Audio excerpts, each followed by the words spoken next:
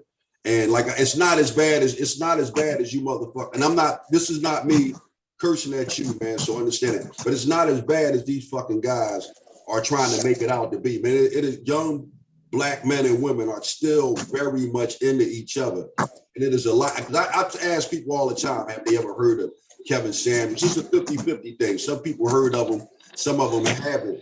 But my point is, it is a lot of loving couples out there that still love each other. It's not as bad as these motherfuckers making it out to be, bro. Because I pay close attention to this shit now because I'm conscious of it, because I listen to people like you rant like you are. When I say people like you, I'm not trying to insult you. I'm just saying, but really, bro, it's not that fucking bad, man. Real quick, Xander, dude, like, don't come up here projecting your proclivities onto everybody else, okay? Taylor, how you doing? I'm doing well, but don't listen. You need to watch how you speak to people. It's good to hear from you. It's good to hear from you. Yes, it's good to hear. It's good for you to be back here, but you hollering and shit. Don't project that onto us, Linwood. Well, if you would clean your acts up, we wouldn't have Thomas Sotomayor. You clean your acts up. Nobody cares about no funky ass Tommy did you take your medicine today? Fuck that nigga. These Black men trashing these Black women and getting his mama was an ancient bitch, so therefore she birthed him. So you got to look at his lineage. He hates his mom. He can't stand the fucking. Look at his lineage. When you have an ancient, you can't stand yours neither. Apparently, you hate your mom too. Yeah. And then Linwood, do you want to be listening to somebody who you saying hate his own mom? Like, think about the message he'll be putting in your head. Well, wait a minute here. Let me slow down here because I'm getting ahead of myself. When I listen to men like that, when I listen to men like that, I often ask myself, what happened? Yeah, they probably got touched on or some shit. Like, something happened to them. What happened? The reason why he's calling her, his own mother, these names. What happened? Because he was touched like you. I was never molested, so I want to make that clear. I was never molested, but I always heard stories of molestation that happened. Why you bringing up children and being molested? Why you did that? Because our Black children are in danger. They're in danger. Really? So we was talking about now. I want you to know we was actually talking about that. But remember what you said about R. Kelly? Remember we was talking about R. Kelly. Yeah, I said the record companies. They record companies. They knew this for years, and they should be prosecuted for it because they were in the code. I know we don't want to hold the person who did it accountable, right? We just want to skip and find somebody who might be at fault. Well, he is at fault. He's the person who did it is the one who's at fault. But you want to blame the record company. Check this out, right? Lenny, rather. Any event that you saw your mother having sex with a man, that's as traumatizing as well. Did you see your mother having sex with a man? No, I never. Okay. So y'all, for those of you who are late, who came in later, right? Lenny, right? He thinks that his life should have been like the Huxtables, right? Like a TV show. And when I went to go tell him, like, hey, that's not how life works. We all have something. We all saw something, heard something that may have been, traumatic, I guess, to a degree. I was letting him know that he's not special, that's just life. I never said I was. Hoping that you feel better, right? Instead of feeling like a victim, feeling like your world was so bad. And everybody else was different. I was trying to tell you, look, this is life. But why are our children not safe? Why are our children not safe? What you mean, our children? Our children is as safe as any other child. Check this out, nigga. Our children are just safe as any other child. You the You one who know, want to make this a racial thing because you you're know, just like your mama over there. Now, Did when I you say your mama, hear? I'm not talking about your real mama. I'm talking about the good mother. That's what I'm talking about. The person Did we were you talking about. hear that did you hear the videotape earlier where a black woman to feed her children was willing to suck a stinking ass, God knows where's been dick to feed her children? Did you hear that? yes, it did. Did you hear that? There I are heard women that are in positions of compromise to where they have to consider, do I suck this dick to feed my kids or just say fuck it? Do you realize that? But why should a woman be put in that position in the first place? Why can't we have a decent society here? Because some Well, no it's good already man present. I walked just look at away that from her. proactive stuff. Proactive is okay, but we're talking about situations that exist. Just like when I talk about being a single mother, they say, oh, well, married before you carry. Well, motherfucker, that is done. The children are here. So we need solutions for people that are here as well as proactive solutions. That doesn't make sense. Well, why would she be in that position in the first place? It doesn't matter. That's not her point. Nerve-wracking, how fucking nerve-wracking and anxious causing and goddamn fear fucking mongering every day it is to wonder whether or not you got to sell your ass to feed the children of a nigga that left you with him. Do you know what that fucking feels like? No, you don't. No, and I'm don't. angry about that. So stop judging. I'm angry about that. Stop I'm very judging fucking women. angry about that. No, bitch. Stop judging women. Well, wait a minute. Bitch. Wait That's a what minute. the fuck Wait a you minute. stop Wait a minute. doing. Wait a Stop minute, judging bitch. women. Wait a minute, bitch. Before You we don't even know go what any it takes further, to feed a motherfucking wait a minute child. here. Wait a minute here. Bitch. Wait a You minute don't here, know. bitch. Wait a minute here, bitch. Before you start Look, he calling me learned a how to say woman. bitch, You and now that's pussy all he ass gonna say. nigga. You don't know what the fuck your mother had to go through to We done feed taught your him how to big black say ass, bitch, bitch. y'all. Wait a minute. Wait You a minute. don't know what she Wait a had minute. to go. Wait a minute. You Hold on here, bitch. Before you gonna call me a that bitch? motherfucker. Okay. Because So she wait had a to minute, feed bitch. your greedy Wait a ass, minute, bitch. bitch. She had to feed you, Wait a minute, nigga. bitch. He got That's some why the fuck sassiness she to it, stayed. don't he? Wait a That's minute, why she bitch. stayed with First a of low all, down Real bitch. first of all, sassy with it. have a Because she had to conversation, feed woman. your ass, Have a bitch. conversation, And woman. here you are, Shut your ass up ungrateful. and have a Here you conversation. are, ungrateful. He But you had to sound feed higher, your ass, higher than nigga. her. Fuck you, nigga. Screaming We and don't yelling and believe you, shit. Woman, Linwood. you You ain't need doing more nothing. people. You're not doing it You with better that put voice some over there. bass in Cut your it out. voice, nigga. Now, Say speak to with me your like a chest, man. little boy. Speak to me like a woman. And I'll speak to you like a man. You Now, can't ma'am. speak like a man because you're not a man, Now, Linwood. ma'am. Now, ma'am. Every chance you had to Now, be a man, ma'am. you ended up turning around Now, and ma'am. taking the kids route out. Now, Matter ma'am. of Easy fact, you way. got some apologizing to Ma'am. do to your mother, bitch. Ma'am. That's what the fuck you gotta do. You Ma'am. gotta apologize to your mother because she had to Ma'am. compromise her fucking Ma'am. happiness to feed your big black ass, bitch. Fuck you, nigga. Do you know that fighting with females at all, women at all, that's not something that men do, man. Amela ended up muted. I don't give a Maybe fuck. she muted up. Go ahead, I Devil. think she may have muted herself. Oh. Yeah. Whether she said something, I mean, I'm not saying no self-defense that she's coming at you with physical violence, but this emotional battle, men don't do that. I'm just letting you know, just in case you haven't been around that men that don't. It sounds like you hang around a lot of men that feel that emotionally battling A coward would turn me off. An accomplishment.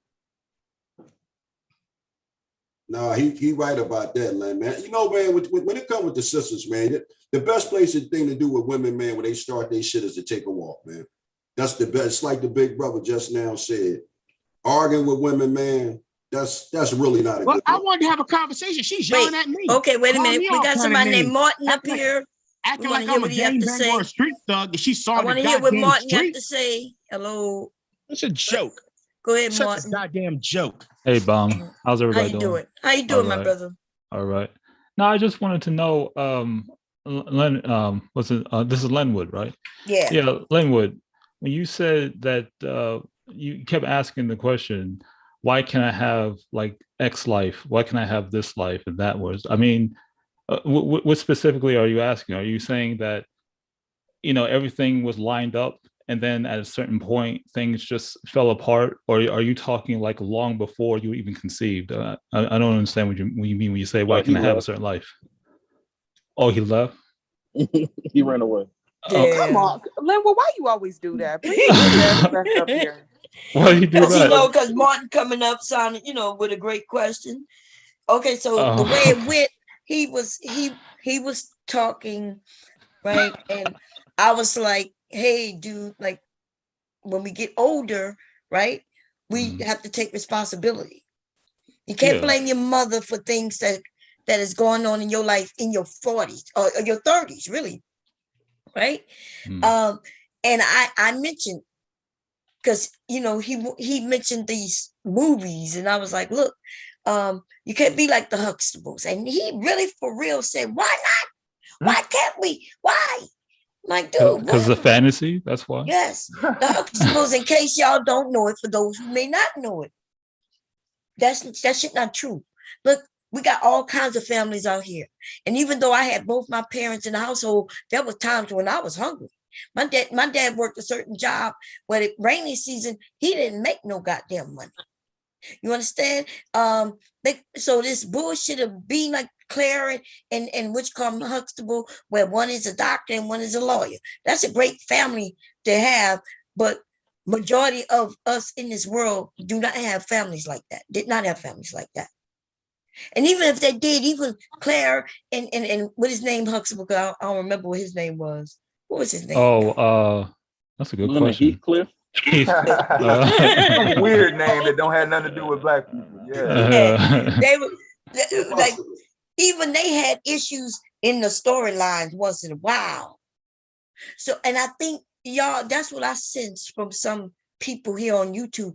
I sensed that they wanted that life that they saw in these TV shows and these movies, and anything other than that tells them that they had a bad life. Because I don't think these men know what a bad life is. They got right. No, that's if you true. ain't never been hungry, if you ain't never been homeless, you know what I mean? And even if you didn't, because I think he mentioned that he lived in a certain type of neighborhood. Okay. I'm like, dude, at least you lived in a fucking neighborhood. Okay. In a house. Okay. Right. I saw somebody in the chat that asked whether or not I was ever compromised. That's not the case for me. What I am referencing is the fact that Baum mentioned earlier that Richard Pryor has seen things that happen sexually in order for him to eat. There are many, many women that have done things that are sexually compromising in order for the children to eat. And of course, it's not a good scene.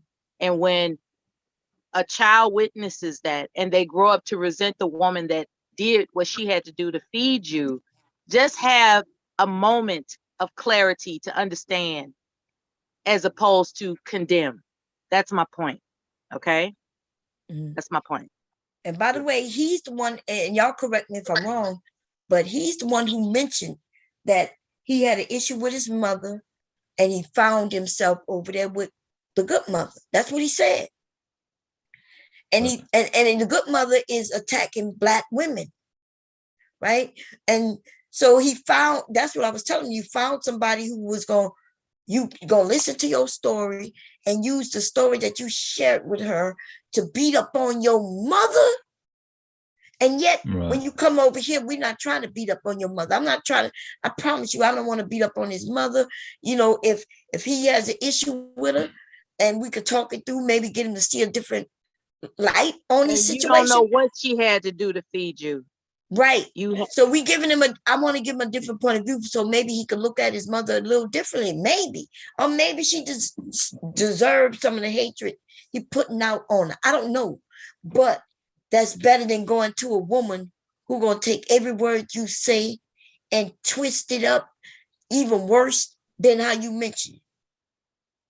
Yeah. Okay. The thing about that whole Cosby life, I mean, assuming that, we can assume that something like that is real. I mean, there is realism in that. There are doctors and lawyers and so on and so forth, but you don't know what they had to go through in order to become the people that they are. it could be that they may have been born into an affluent family, or they may have had to work their asses off in order to become who they are today. So in his case, I mean, we are all at the mercy of our parents, you know, and it's very much a random thing as to whether or not we're born here or somewhere, another part of the world, or born to these rich parents or these poor parents. But all of us have to do the very best with what we have. And that's something that is just universally true. And if you don't have that certain lifestyle that you want to be born into, you have to kind of create it for yourself. And I hear that like, doesn't mean that they don't have trials or struggles or challenges in life. Like sometimes we have this idea in our head that people who are successful in some way, or what we see to be successful, don't go through stuff. You don't know what them people go through in their household either. Everybody got, they crossed the bear. Everybody got their work to do. I mean, when I was a kid, I could have sworn that the Smiths had like the best life. And then it turns out that whole thing is just one big facade. You know what I mean? Somebody asked this question: why did he have compassion for a white hooker, but not his mom?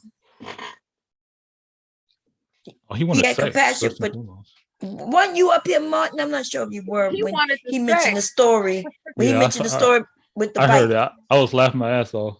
Yeah. But, I didn't want to say nothing, but yeah, I heard it. So he said a bite from a Mexican. He said the word Mexican before today. Yes, he said that it was a Mexican man that bit her. Oh, I missed the Mexican part. I never heard the Mexican. Yeah, because I didn't bring it up, you know. But he did. He said that the woman said that it was her client, you know, the John was a Mexican guy and bit her on a shoulder. And you know, over here, y'all, I'm not sure if y'all know, I'm not really talking about race. You know what I mean? Of course, we talk about the Black community because I'm Black. We're Black, right? But I'm not against somebody because of their race. I don't really care about that.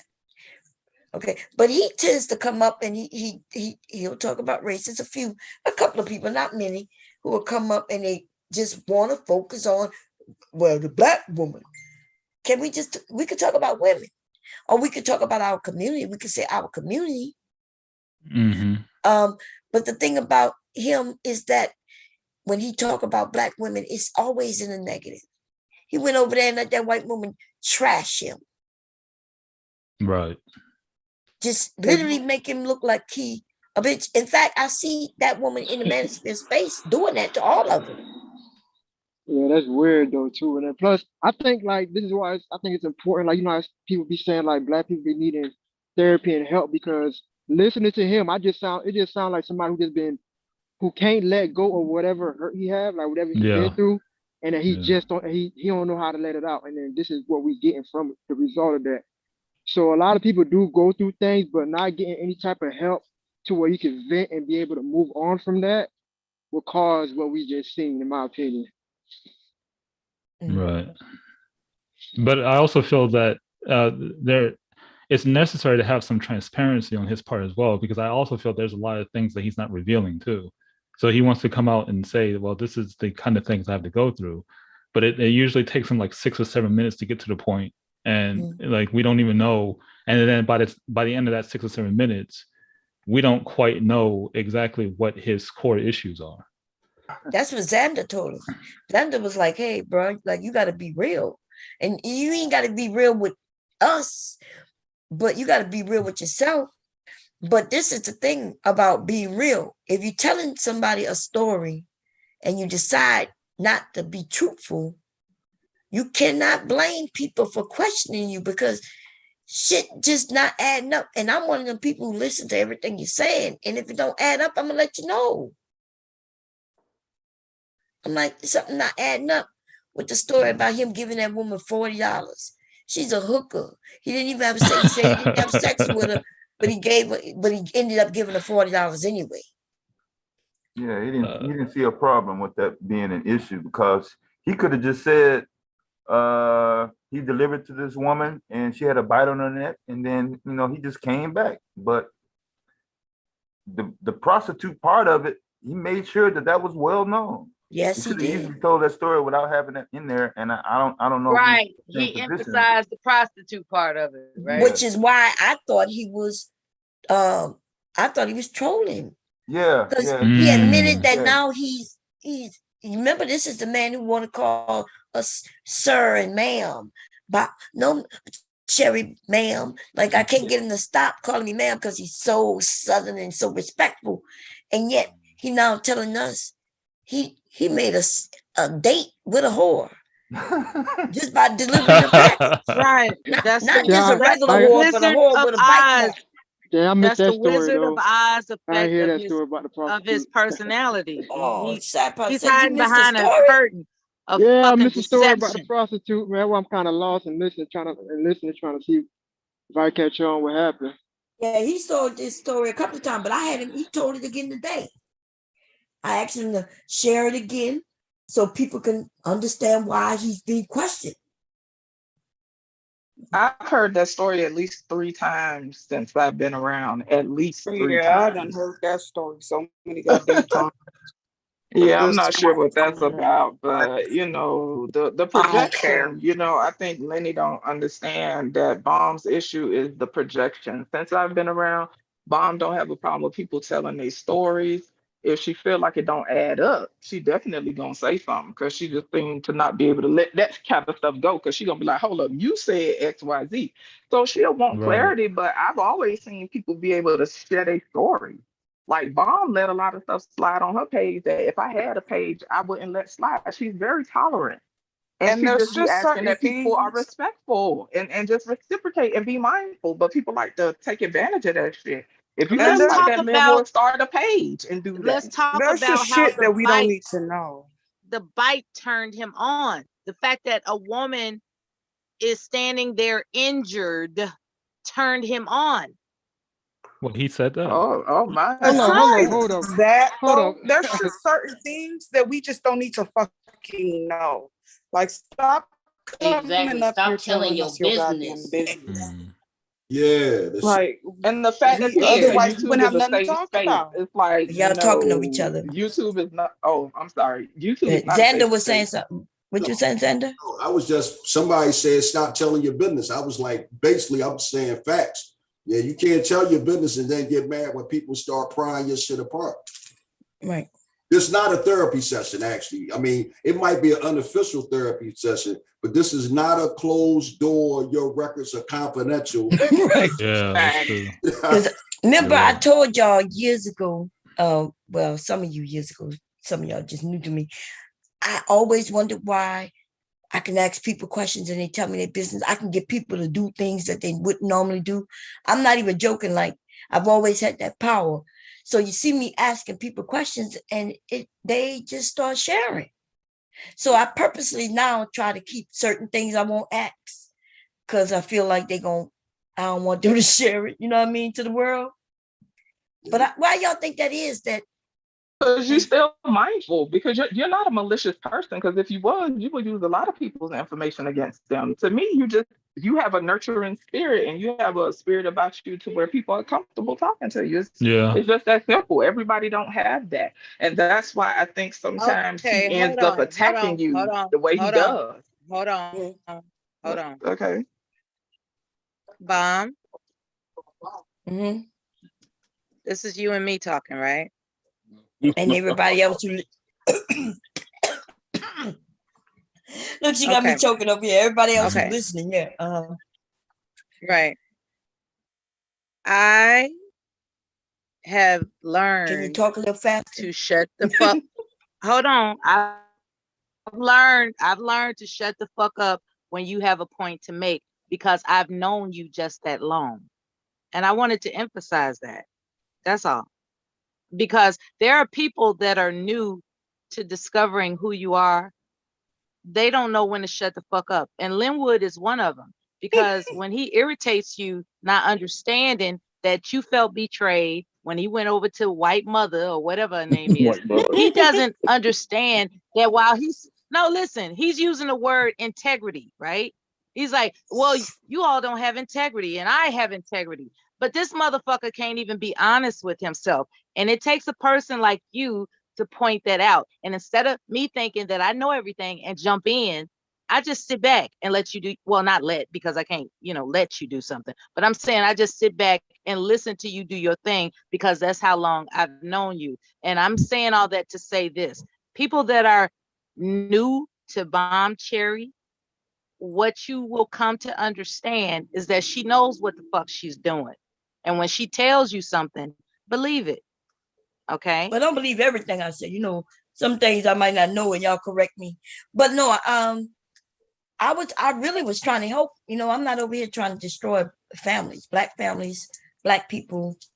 I do have a goal, and I told y'all what the goal is. I want us to come together. I want us to have an understanding. I think the men he doesn't and women understand what he did wrong.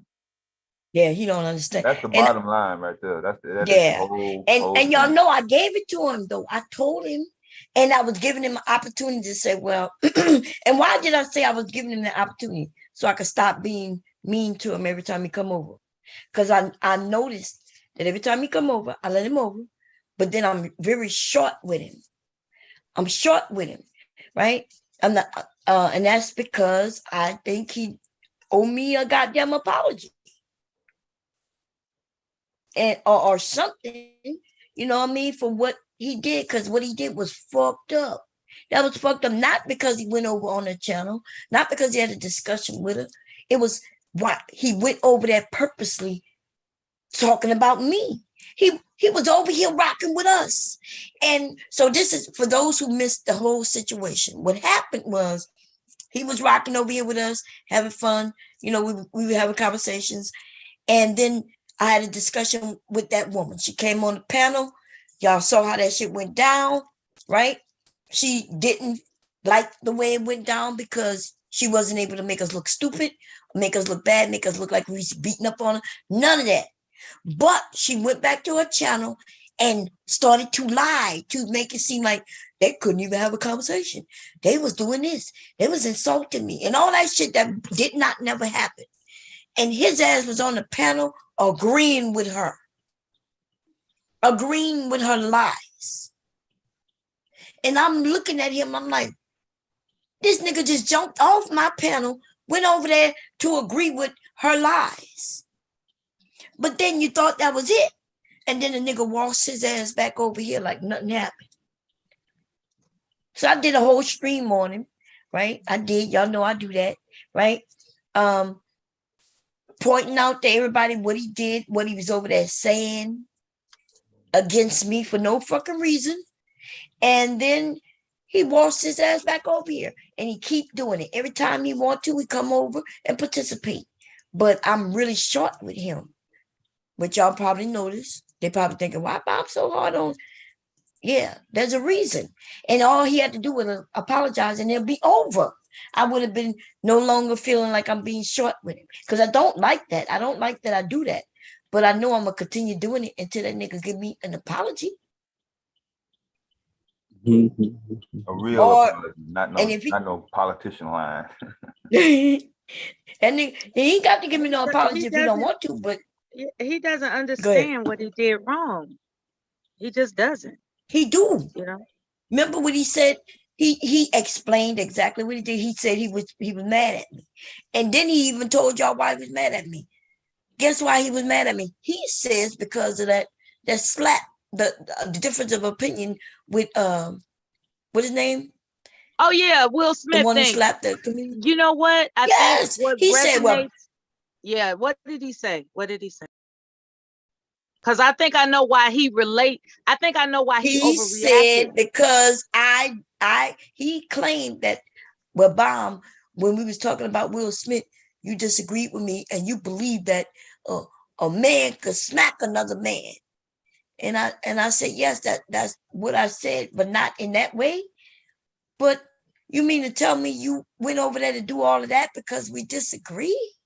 But Bob, remember when we was having that discussion and he said if someone came knock the food over on you and him, he'll just go tell the manager. So he don't believe in violence, I guess.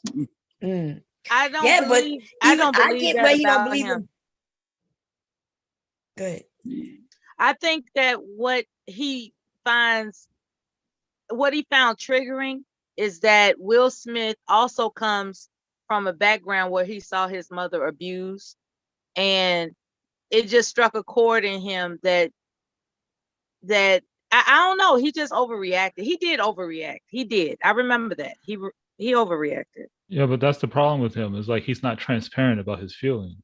Like he'll never articulate exactly what he finds to be wrong about that position. He'll just tell you, well, you share this position and that's wrong. And then when you ask him, well, what's wrong with that? It takes about 6 or 7 minutes just to get to it. And by the time he gets to it, at that point, you've just kind of forgot what the question was. Okay, Martin, it's nice to meet you. My name is Mela. I wanted to pick your brain about this particular situation of, well, a statement that he made that it would seem that he believes he's entitled to a Bill Cosby show childhood, and he's mad about it. Yeah. So what type of person is that's in TV land saying, damn, my life is all fucked up because I didn't grow up as a Bill Cosby kid? Well, I think Baum mentioned something a while back about a lot of these kids, particularly young men who were brought up on television. They were raised on television. TV was their babysitter. Okay. Yeah, something like that. And what else? So I guess the idea of like deserving something like that probably stems from what they've seen on television, as well as what they have been telling each other about what life is supposed to be, rather than dealing with the descriptive reality of what life is. And maybe they get together and tell themselves, well, it's because of the single, the manosphere talking points, the single mothers, this, that, and the other, and this is why we have the situation that we have. So this is what I guess that's kind of the psychology. I don't know what makes it so that they don't deal with life as it is, like just moving forward from that. I really don't know why that is. Well, I thank you for your insight. And once again, it's nice to meet you. No, we've talked before, but it's nice to meet you too. Oh, really? Where? On Bomb's channel, some time back. I forgot when. All right. But yeah. Mm-hmm. All right. Well, I certainly hope it was the pleasant Mela. Yeah, it was. You remember you were talking to me about this story of this guy who came up to you and said, God, what was it? I forgot what it was. Yeah, there's been many guys that have come up to me. Well, okay, y'all. We got somebody named Good up here. Can you say something? Hello? Good? No, you're not gonna say nothing? Okay. It's kicked off. Yeah. No, okay. No. Anyway, that Linwood thing has distracted us from R. Kelly like a mug. 2 hours. Mm-hmm. So what's your take on R. Kelly? Like, as far as what he did? I mean, what do you think? Can I give you my secret thought to everybody? I know that he was touched as a child by his sister. And I'm not making... Who are you talking about? R. Kelly. R. Kelly. Mm-hmm. It's not talking about the touching of kids. I'm not making excuses. I'm not making excuses for his adult behavior. I'm trying to actually co-sign on the fact that what you said is valid, Bomb. Like, it has nothing to do with your adult mind. Like, you can actually train your mind to rethink something outside of what happened to you as a child. So I don't take any excuses for wrongdoing when it comes to adults. When it comes to adults, your wrongdoing is your responsibility to hold and be accounted for, and whatever else goes with that. I do have a lot of compassion for whatever people are suffering through, but it has nothing to do with how you're supposed to conduct yourself as a civilized human being in society. So, you know, anybody that's a danger to society has to be put away. And that's just what it is. That's just what it is. Like, there's only so much, you know, there's no excuses for harming people in an unjust manner. And I think as far as R. Kelly is concerned, 30 years is... That's the ball came back. That's him right there. That's Lenny. Somebody playing music? That was Lenny. He came up with the name and came and bounced back out. Oh, that's the guy named Good. That's Lenny. That's Lenwood. That was Lenny. You see, he disappeared. That was Linwood. No, I don't know if that was him. I don't know if that was him, but he got kicked off. I kicked them off. Yeah, I kicked them off because they was just playing something. Yeah, They was playing something wherever. Yeah. Oh, but real anyway, quick. that's my opinion about R. Kelly. I think he is sentenced according to, like, the prosecution,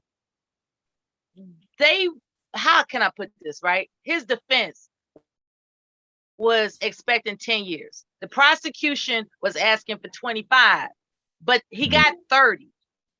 And I think he got 30 because he refused to acknowledge that he refused to acknowledge his wrongdoing.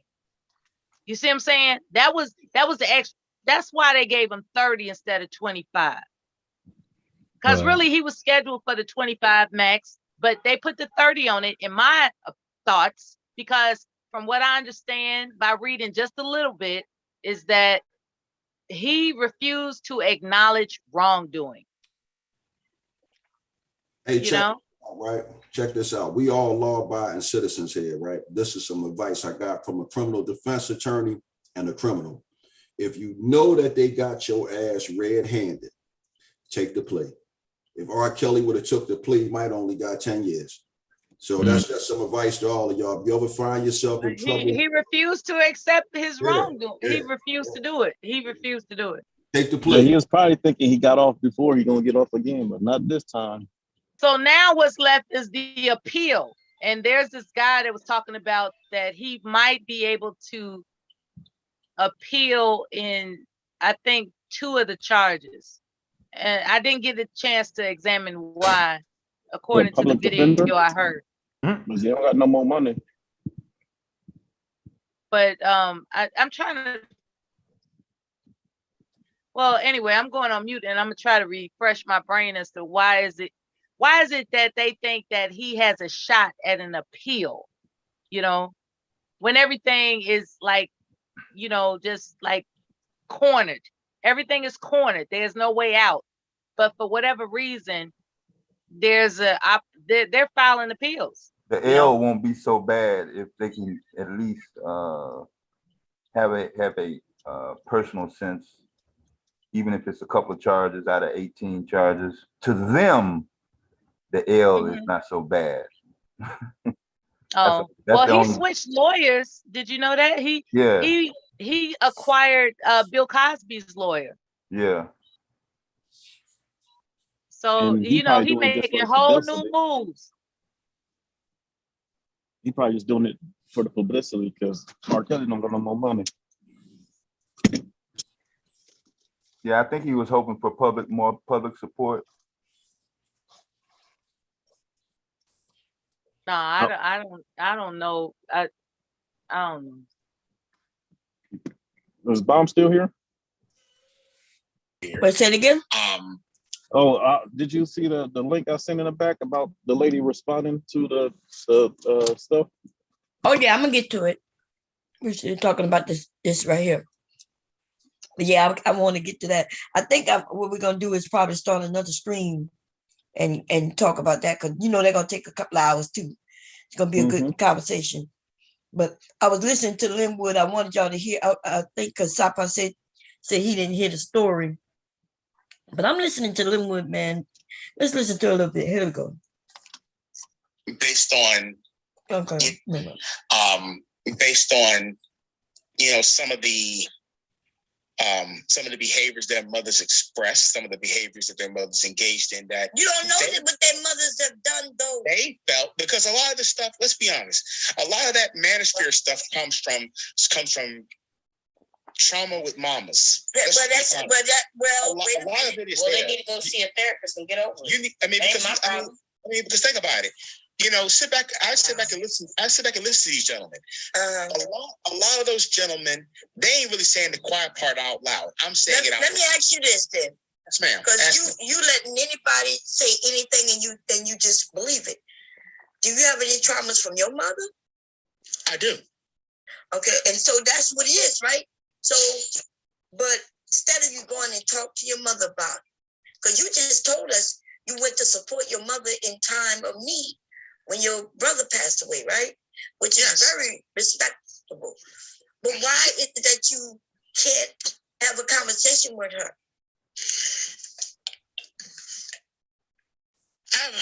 At times, I feel like I cannot really talk to her in this way without things getting blown out of proportion.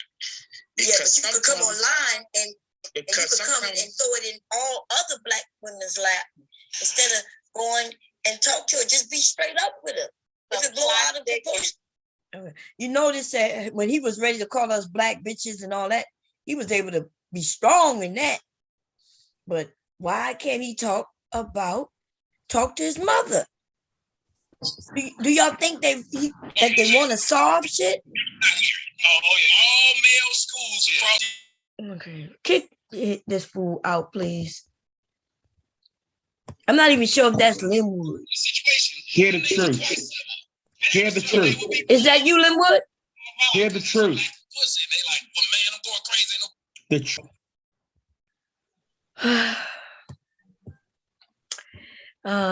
If you want to talk, what? We're going to expose these roaches and these rats.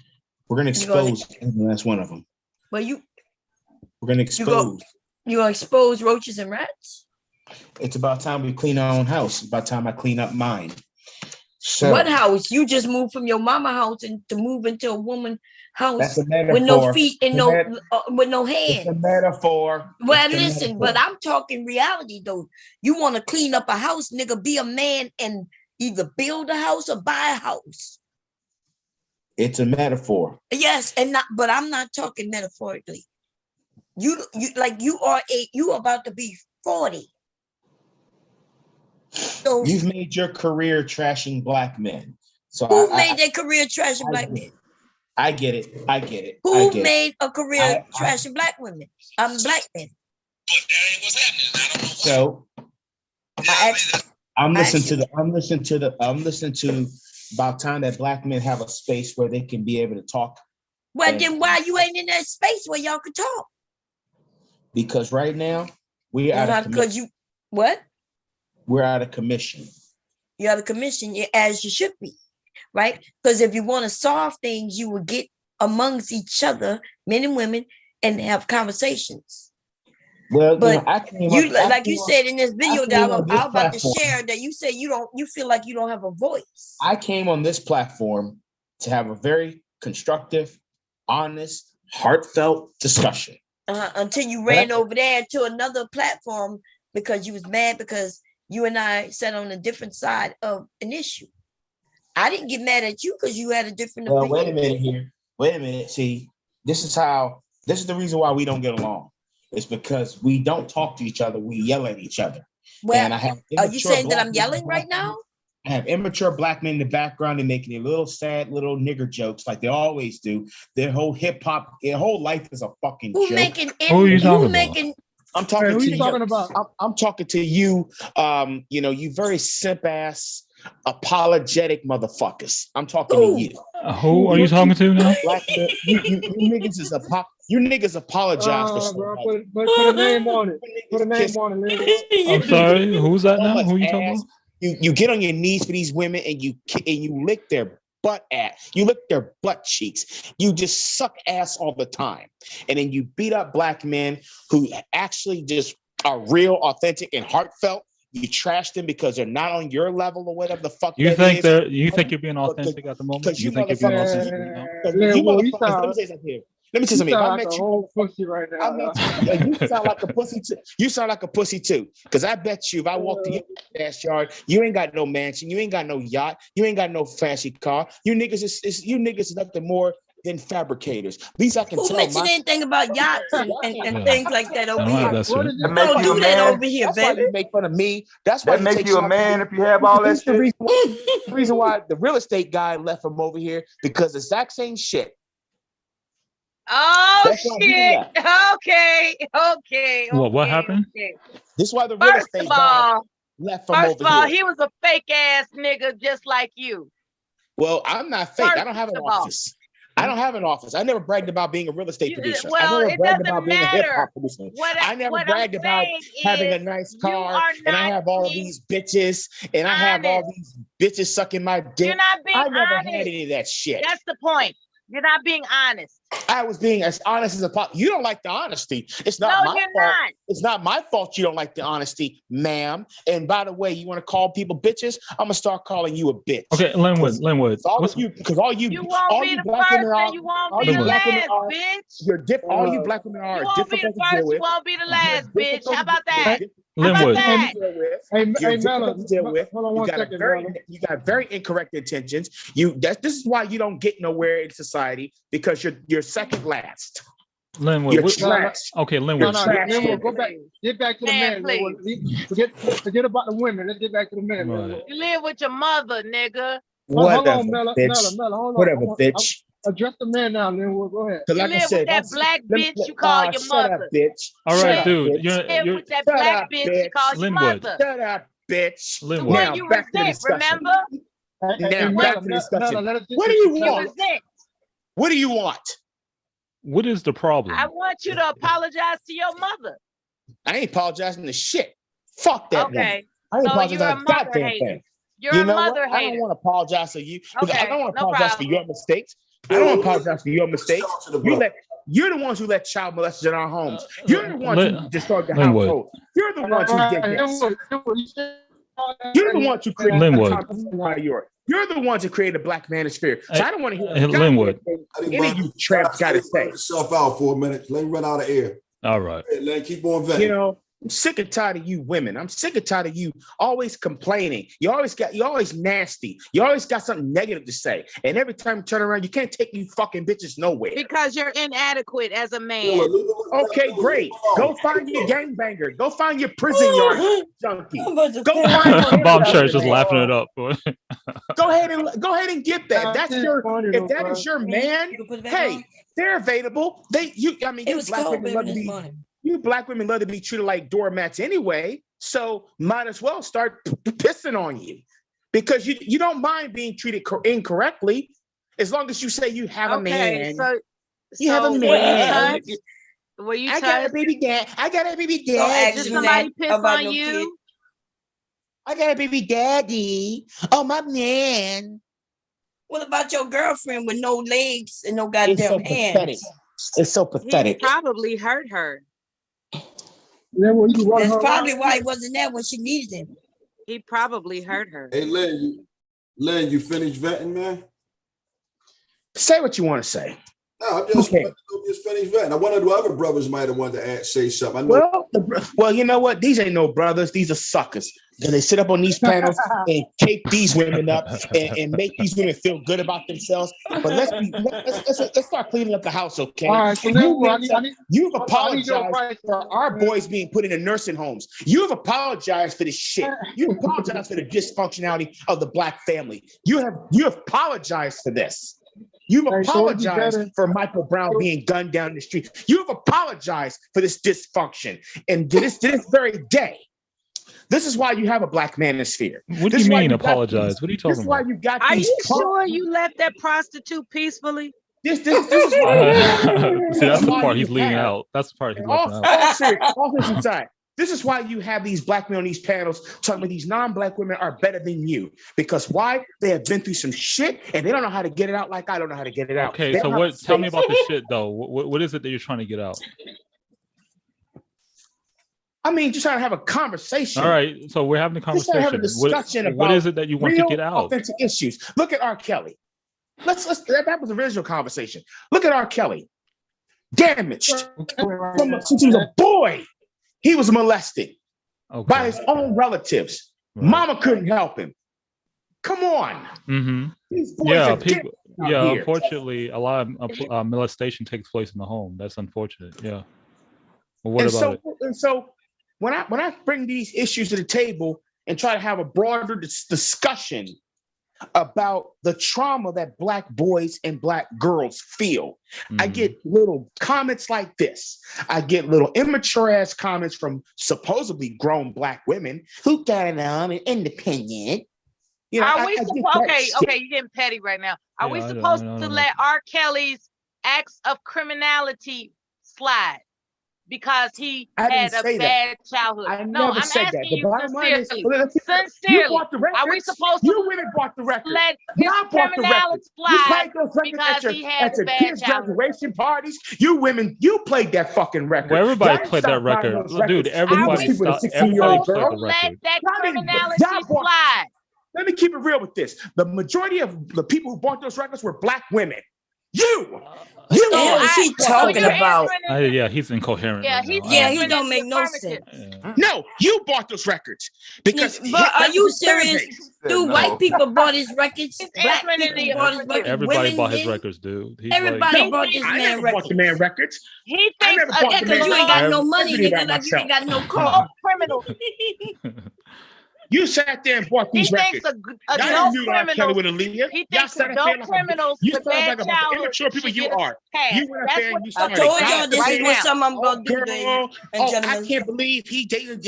He dated a 16-year-old girl. Oh, girl, yeah. This is what you have done the whole time. Okay, but why is that a problem? Why do you have a problem It with is a people? fucking problem. Okay, why do you have a problem? And let me speak. Okay, why do you have an issue? Why do you have an issue with people acknowledging what he did was wrong because too little, too late. Too little, too late. So we were supposed to know. We were supposed to know you ahead of knew time all before he along. did it. You knew all along with Aaliyah, and you didn't bring out the records. You knew all along. You didn't boycott the records. You bought the motherfuckers. Hey, who you mad at for real, dog? Here's what I'm really mad at. One, I'm mad at the record executives who allowed this guy to molest these beautiful Black girls and these other non-white girls. They were innocent. And the boys too, right? And I didn't hear about the boys, but I did hear about those girls.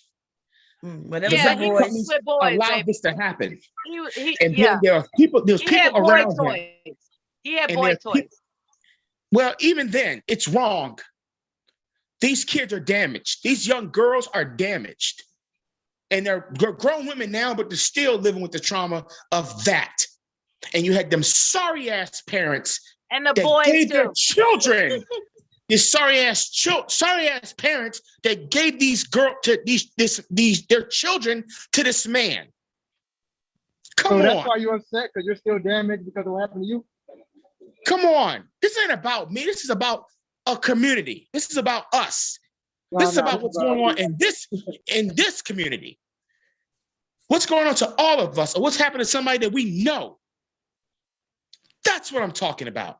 And I'm trying to have a mature conversation about that because I cannot have that conversation anywhere else. I don't think you are. I think you're just ranting at the moment. I don't think you're trying to have the reason why I'm ranting because here I got a bunch of immature clowns but ranting and raving and asking me about the stupid ass questions about something serious. But we're not attracted to prostitutes that got beat up. These are our children. Well, wait, Lenwood, for a second. Now listen, man. And again, this is me being respectful. You can't come to the conversation, man, telling stories about prostitutes and only telling half of the story, and then back up expect for people to take you seriously, man. You know. Like, I'm gonna give you an example. I'm a stand-up comedian, right? Okay, you tell jokes. Whoa, listen, please. I'm saying this for a reason. I'm a stand-up comedian, right? But I also direct and produce boxing documentaries. So when I go talk to people, man, when I'm trying to conduct business, I don't necessarily lead with I'm a stand-up comedian. I lead with I direct and produce boxing documentaries. Because if I lead with I'm a stand-up comedian, people are less likely to take me seriously.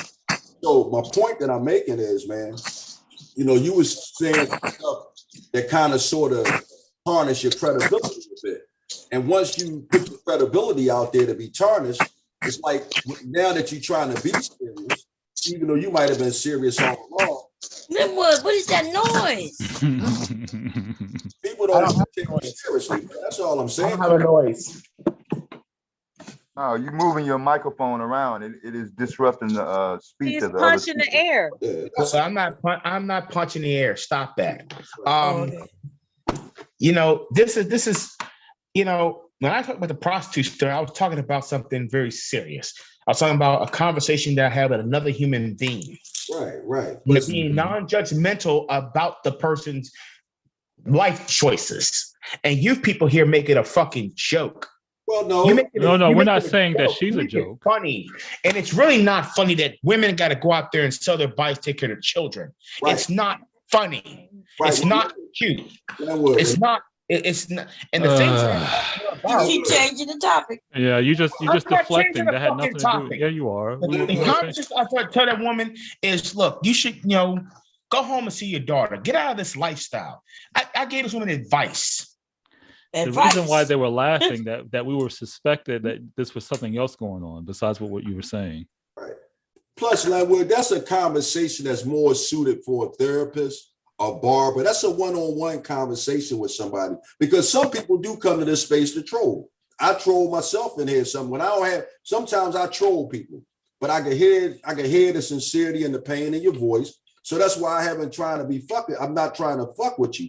But sometimes some conversations is not for every venue, man. You can't talk about everything in every venue, because it would be just like if we was at a family barbecue and we all sitting around in the back. Some of us got beers in our hands and somebody coming up saying some crazy shit. Well, some people gonna fuck with you, man, because it's not the environment. You don't fucking share that shit in a room full of fucking, let me see, how many of us in there? It's 12 people in here. Nobody in here knows anybody for real.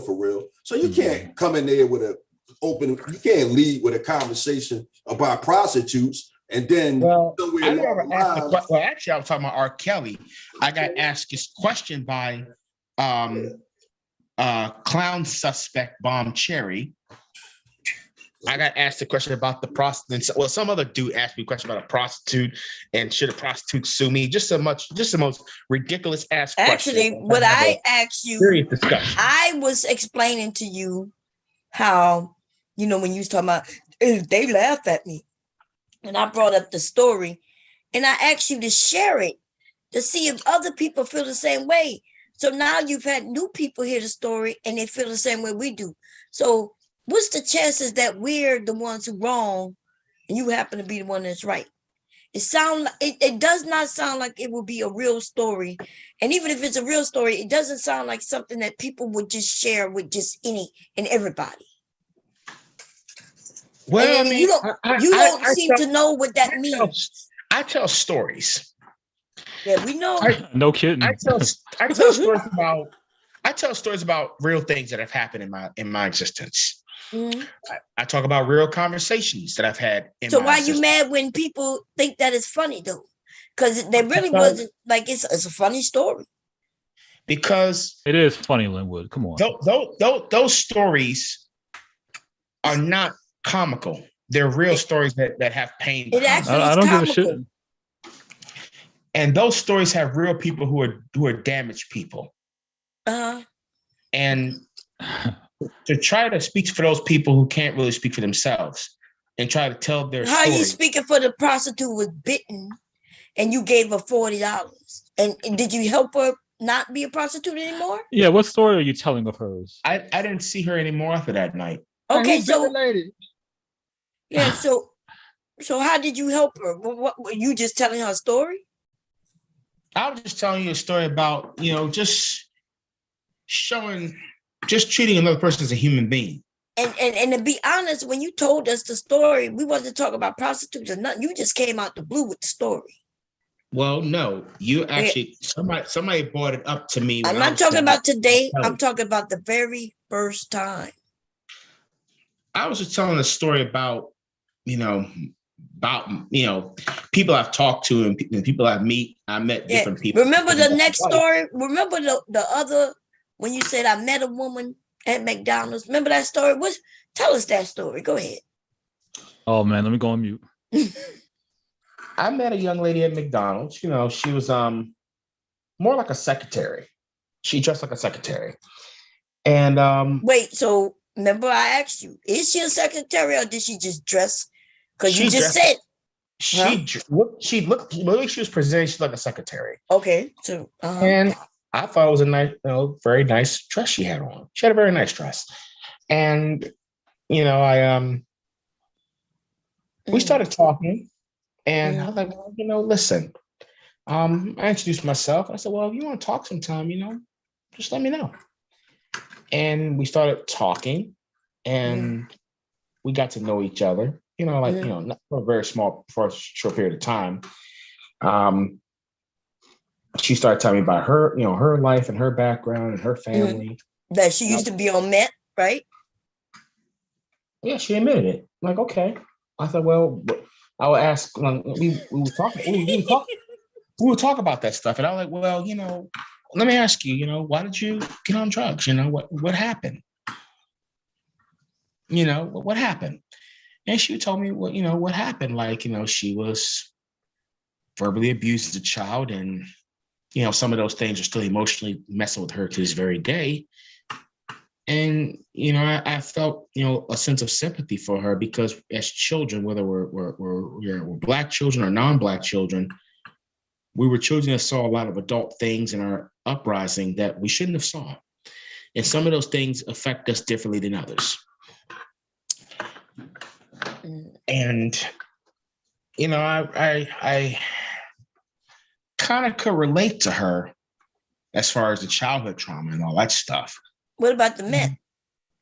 The meth, I never knew what it was until she told me about it. And I was like, well, you want to talk about it? If you're comfortable with it, talk about it.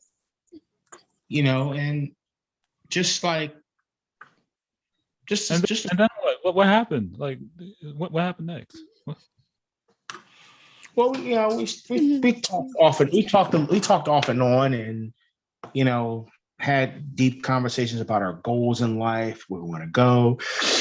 She wanted to get back in her life with her kids, and really be a mom. To those kids, her children. And I told her at one point in my life, I wanted to be a politician, and I wanted to work in DC Beltway politics. And somebody say it sounds like you like distressed women. And I'm gonna be honest, that's what it sounds like. Right now we 2 and 2, right? You want to talk to women who look like they who are fucked up. Well, wait a minute. You never judge a book by its cover. I didn't know the woman was distressed until she opened her mouth. You can't look at somebody and say they're distressed. I mean, you 2 and 2. I mean, one a meth head and the other a prostitute. So you didn't know the first one who with the bite on her shoulder, you didn't know she was in distress? I don't look at people and judge them based on how they look. But can you tell that there's some issues going on with a woman who got a bite on her shoulder? I was when I first saw the bite, I was like, ma'am, what happened there? Do you need some help? Mm-hmm. So that's distress. And then the one coming out of McDonald's, right? Did she have all her teeth? Because that's a sheer sign that she's on meth. No, she has her teeth. She has all her teeth. Sores on her skin, anything? Beg your pardon? How old did she look? She was about 36. That's how old she looked? I mean, she, pretty youthful for her age, pretty youthful, just a little bit more of a woman, not like younger. Now let's go back to the woman who you just got back with, the one your girlfriend now. No feet, no hands. Is she in distress? No, she's actually doing pretty well for herself. Yeah, I'm quite sure she's doing well, and I'm not even saying anything negative about her. She has her moments of, You don't see that you have a type. I don't know about the type until we start talking. And even if I did know about it, I mean, what do you want me to do? Just say, well, oh, you're distressed. Good seeing you. No, I'm not saying that, but you don't just dump people like that because I'm not even saying that. I'm everybody not has saying. a problem. So what I said about everybody has a problem, and you made it seem like, well, why we have to? Why? I was right that we all. I said for black people. I said for black people in particular, because we've been beat down a lot. I said, for us in particular, as people who are classified as black, why can't we have, Claire and Bill Huxtable kind of? Well, you can. First of all, you can have those things, and those people do exist to some degree. But it was more about why couldn't you grow up into that atmosphere, right? Wasn't that the question? Why couldn't you grow up with a man and woman? I wasn't asked about me. You did. You said, well, okay. Who you was talking about then? I was just talking in general. Oh, in general. So why you mean black people? Yes, why can't every single person be a Claire Huxtable? Yeah, well, I mean, why not? Why can't a black woman be a Claire Huxtable? Well, first of all, they do exist. What do you talking about? A lawyer, right? There's black lawyers all over the world. He's not talking about lawyers. He's talking about the type of. I'm talking about black women. I'm talking about black women who are lawyers, black women who are doctors, black women who are politicians. They're all over the place. The whole shebang. I'm like, why can't I have a black woman do all things that she's capable of doing? Like, I would like to see that more. You don't want that. You just called them all bitches in a chat. Right.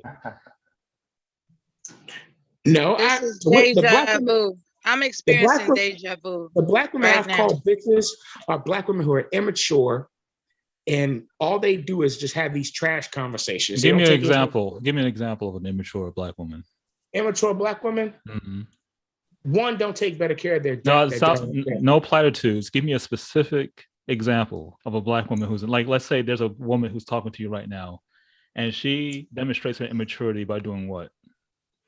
By making these little immature comments about just something that's not in relation to the conversation. Like what? Does she have all the teeth? I'm like, don't be ridiculous. You don't think meth heads, the sheer sign is that they don't have all their teeth. So I asked you, does she have all her teeth? Yes, she have. I mean, you was okay with a woman with a bite mark on her shoulder, and why wouldn't I think that you might be okay with a woman who might be losing a few teeth? So is it immature that I asked you that? Or you just didn't like the question and therefore you just insinuate that it's immature? So you don't see the correlation in my question? Did he run again?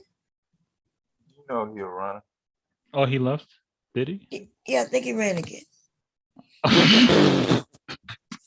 When the questions get hard, baby, he tend to run. It could be technical difficulty. Oh, it could be that. Okay, it could be. It could be. That's true. That's true. Because I was going to ask him. He seems, if he's content with the woman with the no limbs, and if he's okay with talking to the women who are dealing with issues, then what woman is he looking for specifically? He says, "Why can't I find a woman who was a Claire Huxtable?"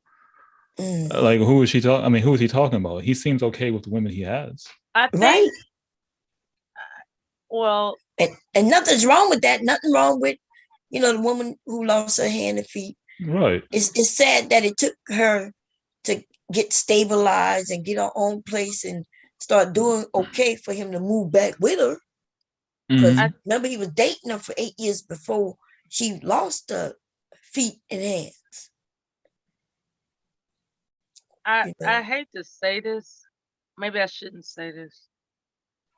It sounds like he's looking for someone that has greater self-esteem than what he can actually capture. Like, I think he's very uncomfortable with the fact that he can only attract women with low self-esteem. Yeah, I disagree. I disagree because why would he hit up on a prostitute? Some men want women with low self-esteem and that's why he's running into these particular type of women. Right, and he believes that's all he's able to attract.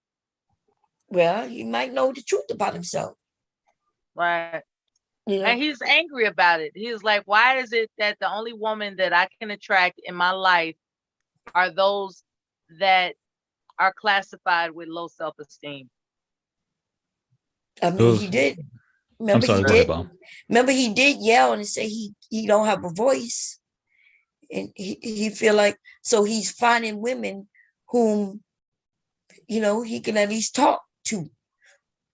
So he don't want a woman with self-esteem. A woman with self-esteem, he won't have a voice.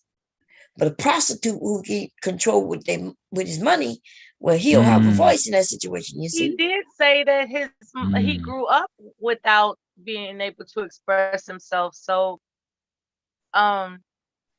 considering his upbringing, his mother, who unfortunately was a domestic violence survivor, or is a domestic violence survivor, I wonder if I can only wonder, because I'm not a professional in this. I'm just guessing like everybody else.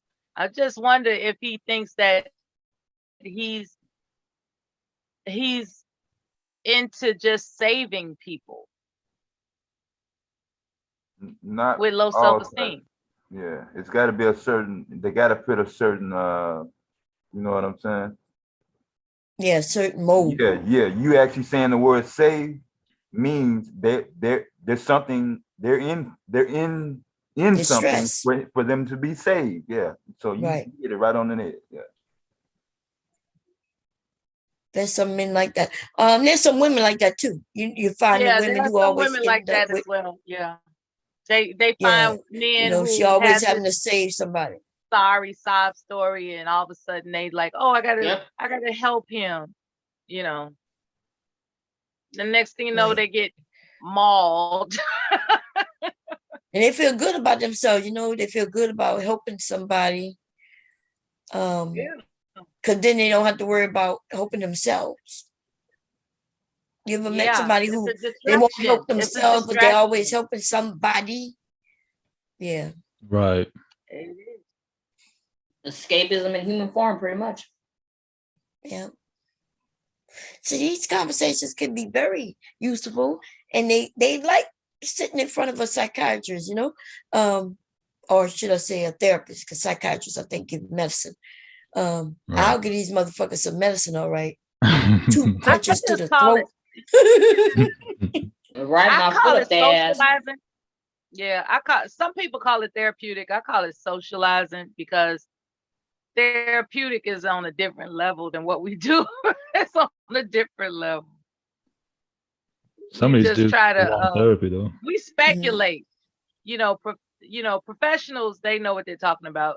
For the most part, a lot of us are experienced enough to call things what they are. I'll give us that. I'll give us that credit. Like because we have a wealth of experience. So that gives us enough credit in life. I'll give us that. There's nothing like professional therapy. And for people that are too far gone to really, for people, there's nothing wrong with professional therapy. So professional therapy is really no different than what we're doing, except for. Are you sure? Except for, because the therapists don't do lots of talking, in case you didn't know that.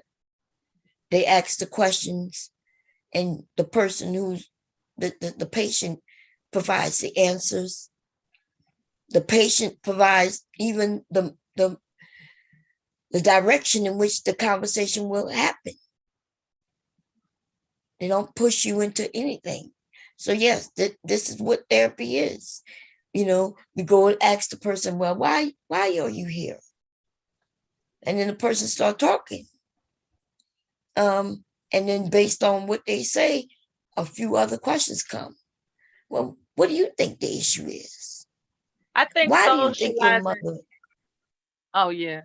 Why do you think your mother talked to you that way? Or why can't you speak to your mother? And then when they said, well, because I can't, well, why do you think that is? So that is what therapy is, effectively, is getting the person to talk and realize their own truths But like somebody said up here, you can't lie, right? Because you can't lie. Why would you want to lie to yourself anyway? A therapist doesn't roast their clients or patient. Yeah, therapists wrote. That's the difference. And that's why that's why your ass might be in therapy for 20 years. But see, I'm a call your ass out on it, right? Because I know that you're lying. The rest of everybody up here was telling him that he wasn't being honest. He wasn't being truthful. Well, that's the thing with the therapist also. One of the things that the therapists always say, well, what could have done different? See, when you go, like I done been in all that shit, therapy, anger management, group, all that shit. I got to chime in with that. And one of the things about the therapists, they are not going to, like you could walk, like for example, me and Bomb Cherry could be arguing.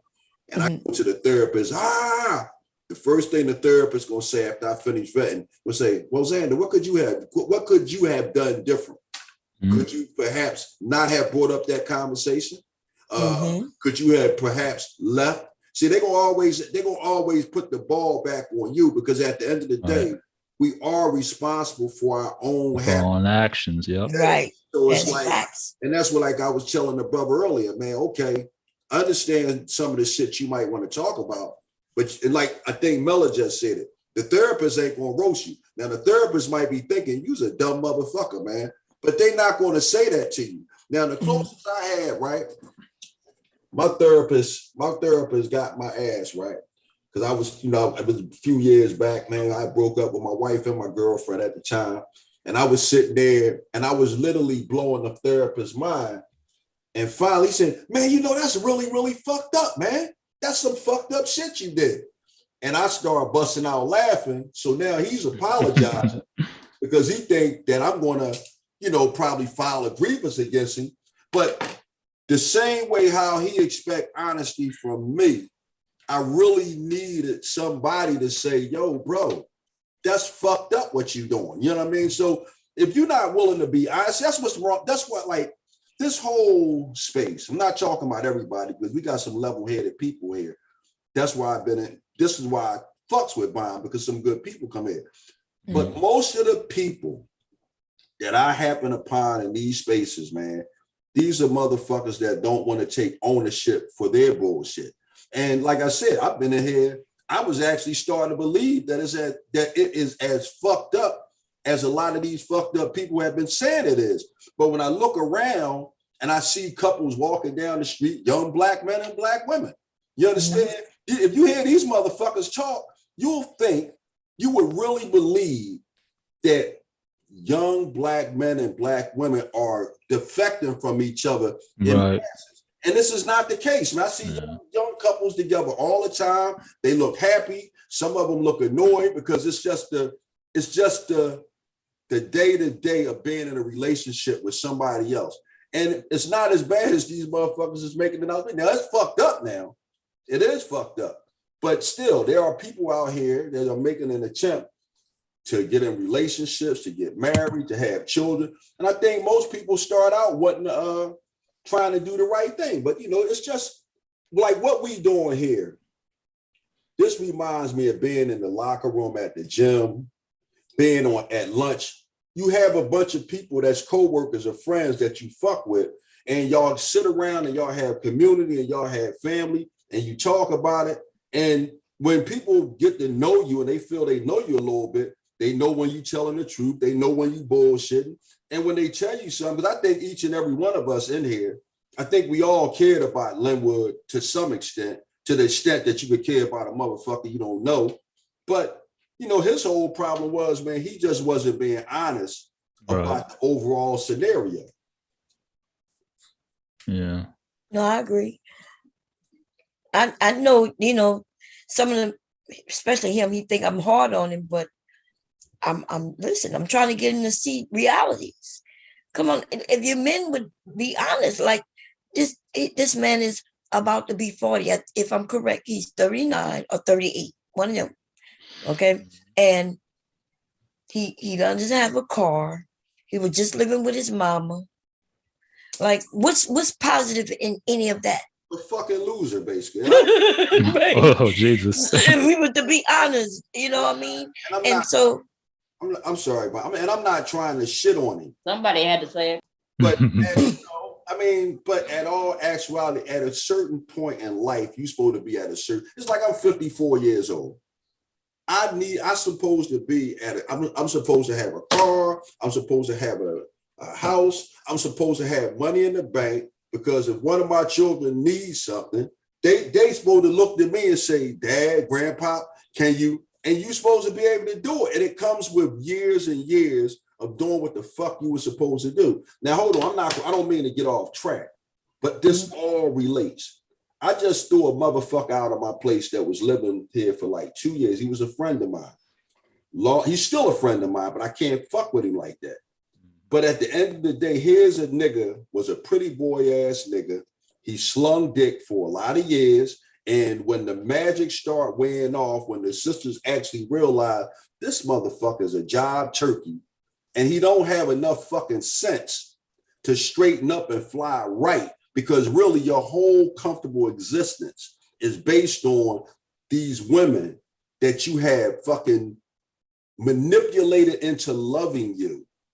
And when this last straw happened, when the last woman got tired of this motherfucker and threw him the fuck out, he ended up here on my fucking couch for damn near 2 fucking years. For the first 8 months he was here, I didn't charge him no fucking rent.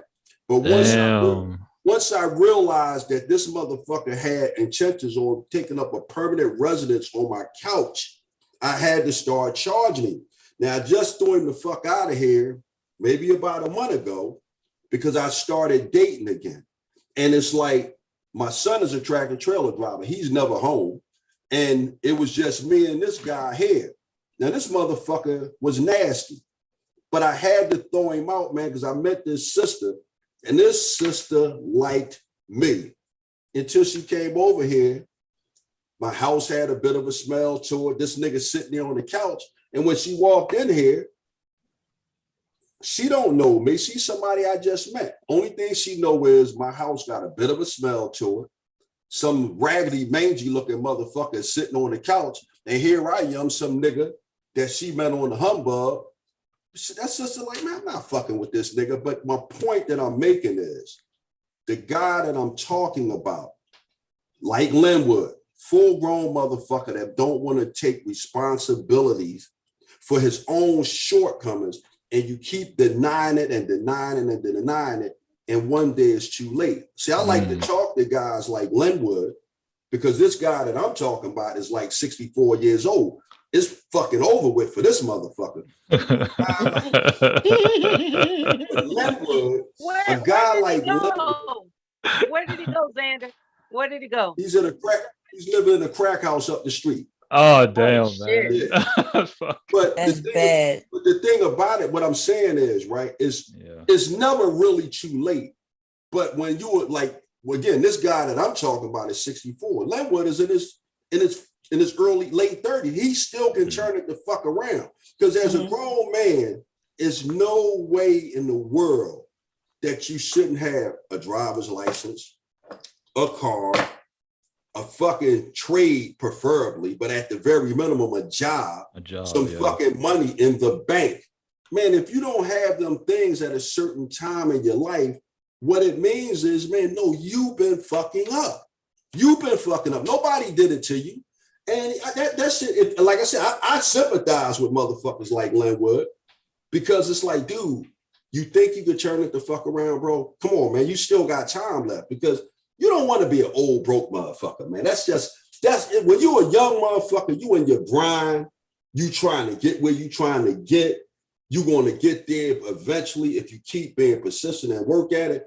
But when you get to be an old motherfucker, oh man, that's the punishment. That's the fucking. Yeah, them old people. You can't save them old people, man. You just can't do it. Yeah. But it's not about being old, but I mean, right. But it is about, listen, in all of our lives, there got to be the markers, right? That tell us that whether we're on point or off, right? So you don't have to have a brand new car, and it don't even have to be a BMW. No. But And if you live in certain areas, you might not need a car at all, right? New Yorkers, in the city, these major cities where they got transportation that you can just hop on and get to where you got to get.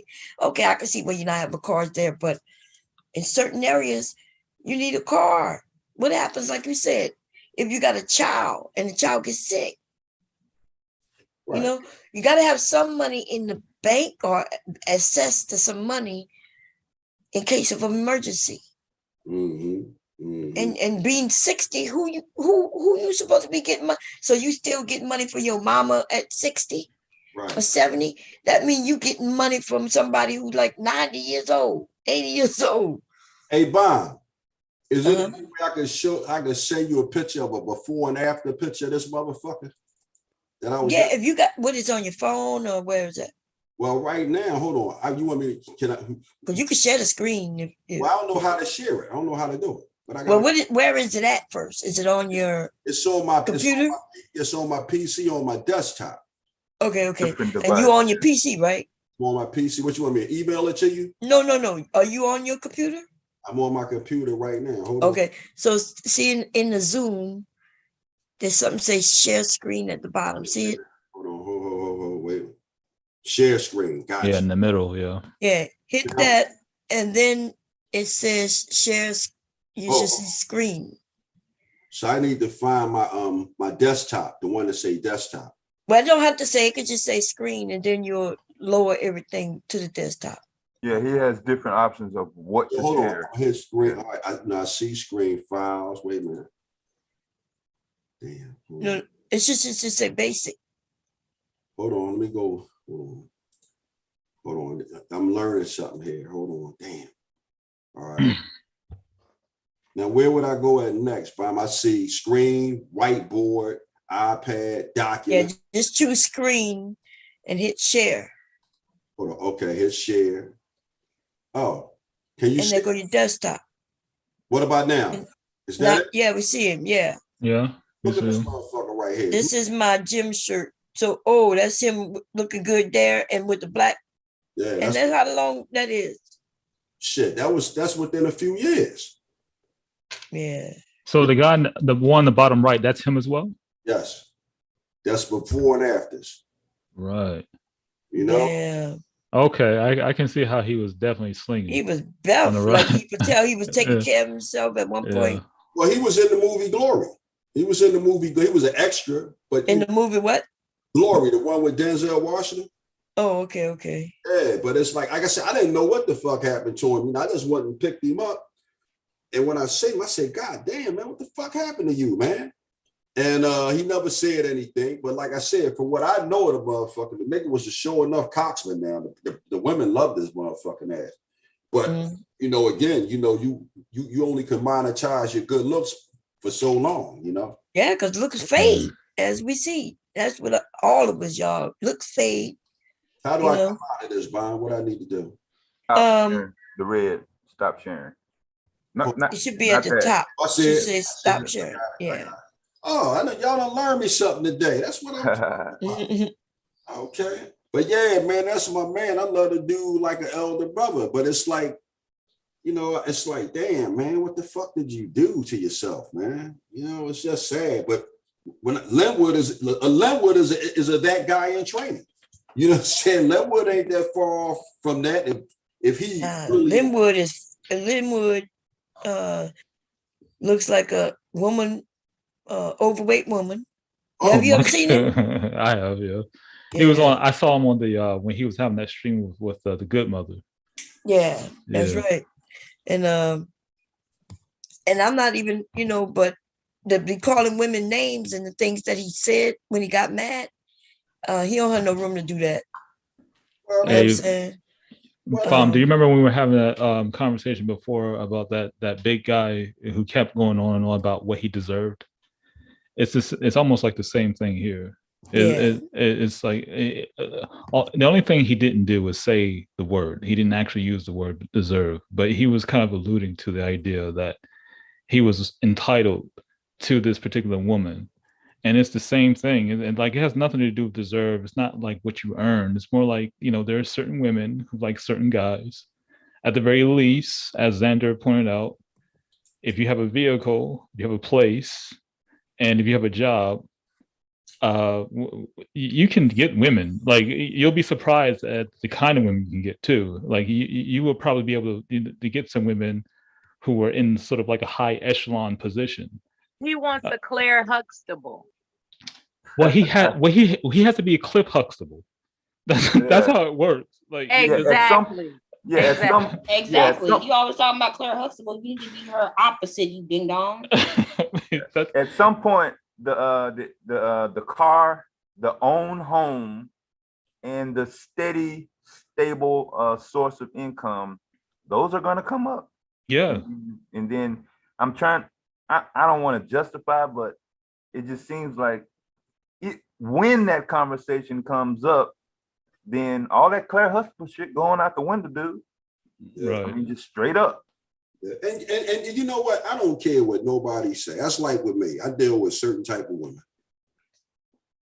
The same thing with a woman. You cannot get mad at a motherfucker because they don't want to shortchange themselves with your ass. You understand what I'm saying? I mean, it's like I know I'm a certain way, and after I get this, Xander.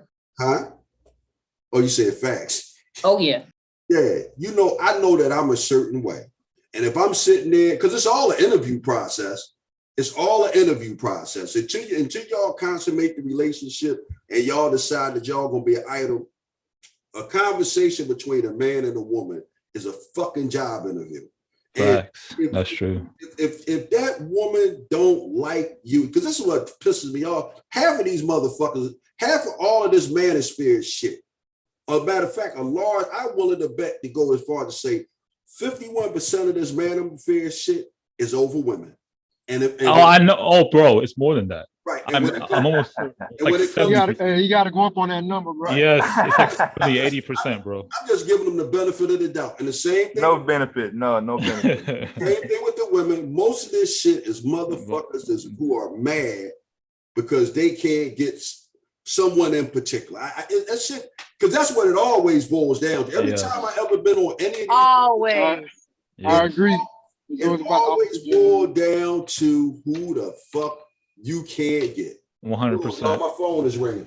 Oh yeah, he is 100% right on that one. Okay, it always boils down to that. Yep.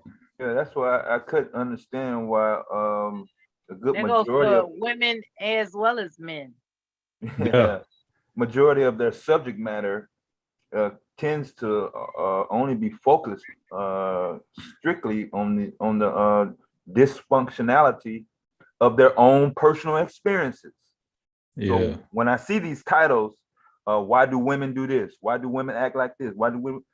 No, why in the fuck did you stay in contact with the woman that you probably knew ahead of time that she was going to react like that, and then just for some strange reason you expect her to act differently without you doing anything differently?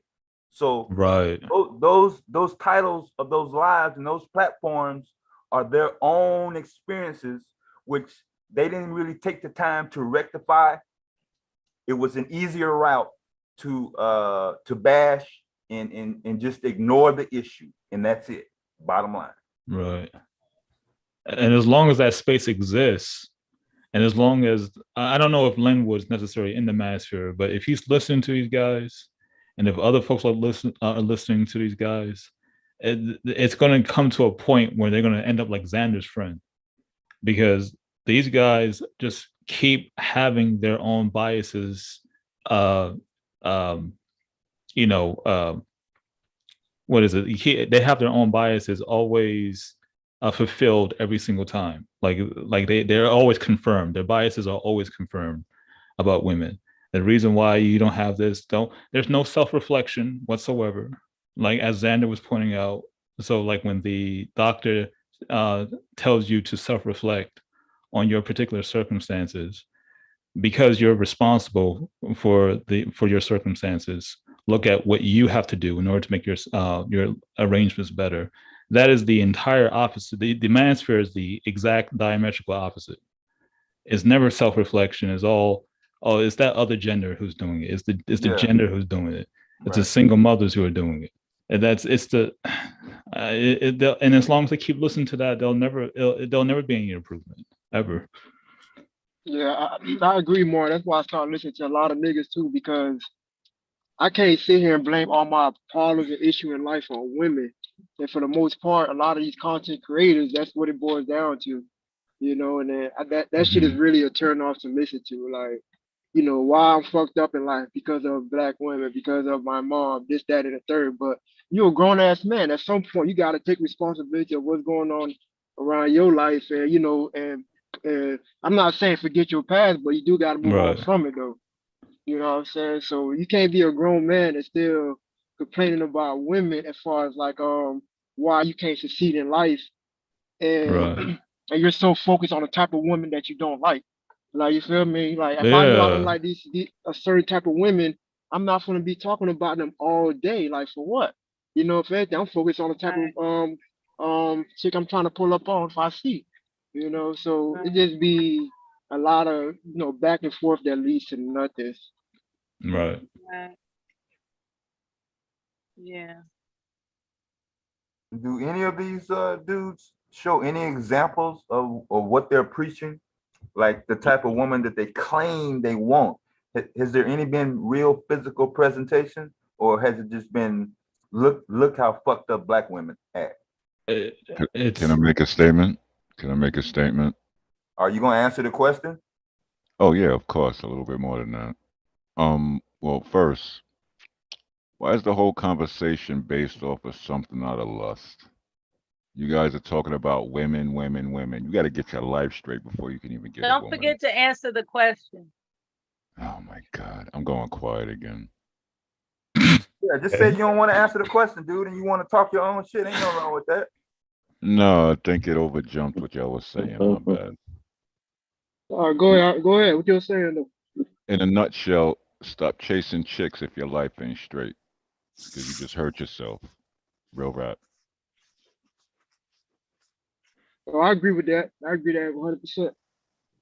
You can't be struggling and think you're trying to go on dates and get women. I mean, you have really no choice. Like, even let's say for argument's sake that there's a woman who is the cause of your problems, you have to take responsibility for that at some point. No one is going to, like, that woman who caused you all that anguish is not going to do it for you. So you have to do it for yourself and you move on from there. So I don't know. A lot of these guys have just never heard that. Yeah, but sometimes hold on, what is this now? Sometimes a lot of people have a self-destructive nature. You chase the wrong things. It doesn't matter about money. You should chase just what makes you good. You can't make nobody else happy if you're not happy. It's just simple yin and yang. That's true. That is true. I hope Lin was listening. I don't know. Probably not, though. He probably steaming somewhere. Yeah, he might be saying. Yeah, Linwood was mad, y'all. He's mad. Yeah, and all we were doing, but then y'all notice. Did you hear when he want to steer the conversation? He's like, as if it's his channel, and he tried to have the conversation one way, and he's like, yeah, y'all want to have these type of conversations, don't want to have this type of conversation, like. Bob, if he'll stay on topic, you'll never get that far. Right. Because we got to remember, when he came up here, the first thing he started telling us is that we were wrong, that people need to start blaming the record companies. Yeah, and we were just talking about somebody getting head from somebody, and then we see the money. With a smelly peanut. Right. He came up here and really took the conversation to a whole nother area. Which, I don't really mind it so much. But then to blame us for not being mature to have real conversations. Just because he disliked what we're talking about doesn't mean it's not a real conversation. Okay. But let's hear a little more what he had to say earlier. Let me see if I still got it queued up. I don't even know if I do it. I can't have a real conversation when somebody says I deserve this woman. I just kind of tune out after a while. I just I don't want to hear that shit, dude. Yeah. And you've heard him say that, we deserve and I deserve. And these women talk too much and they think they know everything. And so I'm trying to break it down. Like, okay, what woman think they know everything? And how do you know these women think this? But those are just general things that some of these men are saying. And we can't have a real conversation because they're not telling the truth. Right? When they talk about what they see, and then when we break it down, they talking about something they saw on TV. That's what got us fucked up. Even right now, what's going on in these different cities, I'm starting to pay attention. These young men and young girls too, right? The boys and girls, men or women, right? I'm putting it out there for everybody. It's a lot of everybody, right? I'm noticing that they're going around killing. Like right here in Philadelphia, a man was driving with his wife. And because he was going too slow, somebody jumped out of the car from behind him, went in front of him and just shot him, killed him. Wow. Yo, bomb. And I started to think to myself, why do you just look like that video game? Oh, GTA? Grand Theft Yes. Auto? If we pay attention, it's a lot of that now. It's like they get mad, they're going to stump somebody out and get back in their car and keep moving. Almost like they stump them out, they're going to pick up the cash and keep going. And I'm starting to think, is this what's going on right now? Yo, bomb, real rap. Yo, this chick, 20 years old, the Bronx in New York is like a war zone. It's weird. 20-year-old chick last night was out just, getting some air, walking her 3-month-old in a carriage. Somebody walked up to her and popped her in the back of the head last night. They doing this in Philly, here in Delaware, New Orleans, Chicago, St. Louis. It's just going on. And these are young people, y'all. Demon time. So, and I was starting to think to myself, why are they doing this? Like, there used to be a time when people committed crimes, it was for a reason. Like, if they robbing you, right? But they are out here shooting and they ain't even taking nothing. Well, it sounds Demon time. It sounds like some vendetta shit, right? Is it possible they knew each other? They didn't know each other. This was a white couple, older white couple. And when I was hoping that they wasn't going to say it was a black couple, I was praying.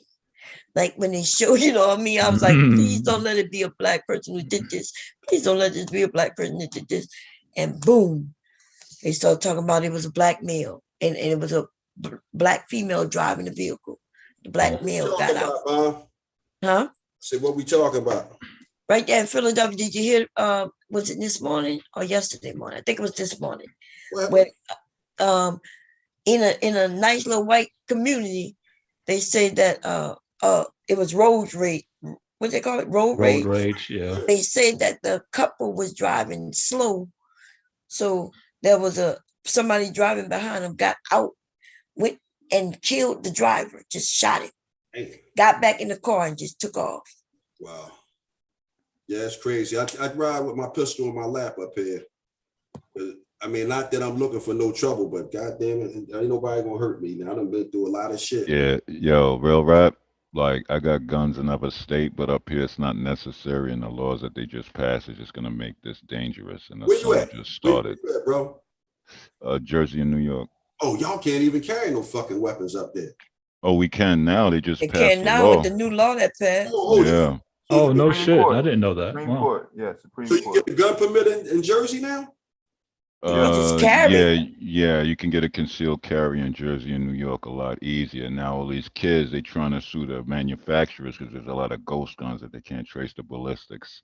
So they're trying to stamp the shells, so they're gonna have to remanufacture the guns to stamp the shells. But they No, those are that's just not gonna get true. shell catches. Yeah, they are. Look it up. No, But these guys are I just gonna got to get look shell at that. catches. First of all, a ghost gun, right? They already put something on the parts. Yeah, it's clear. What? Yeah, it's clear. It's no ballistic, no tied to no serial. It's not registered. It's a ghost. You ain't got to register it, but it still got serials on it. and No, you could buy the upper from the one company and the lower from another company. Yep. And now So, they're but suing them. suing who? The people that are sending the parts out, because like you can get an No, that's not AR-15. true. Yes, it is. Look it up. First of all, I can go to a store right now and make, if I had the specs, right, the CAD, and make my own gun. Mm-hmm. You know that they're making these things with a what they call that machine, y'all? The 3D printer. 3D printer. That's right. You know where you could go and use a 3D printer? They charge you. But Joann's, you go to I think the one in Philly, not in Philly, I think it's in PA though. You could buy them for $600 with the media.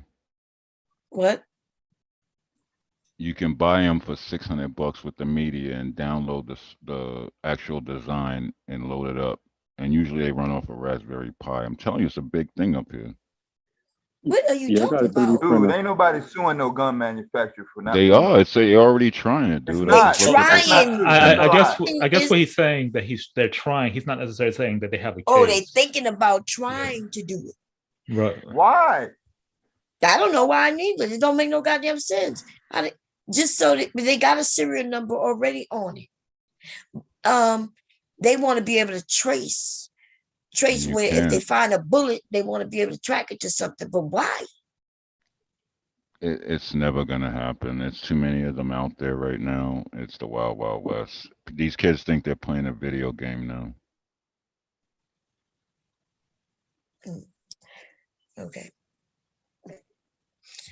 But anyway, see, when it comes to the gun laws, I am kind of in the middle. I'm trying to, because the people who are committing the crimes do not have legal guns. Exactly. Facts. I'm with you on that. And therefore, they can sue who they want to sue. That ain't gonna solve not a goddamn thing.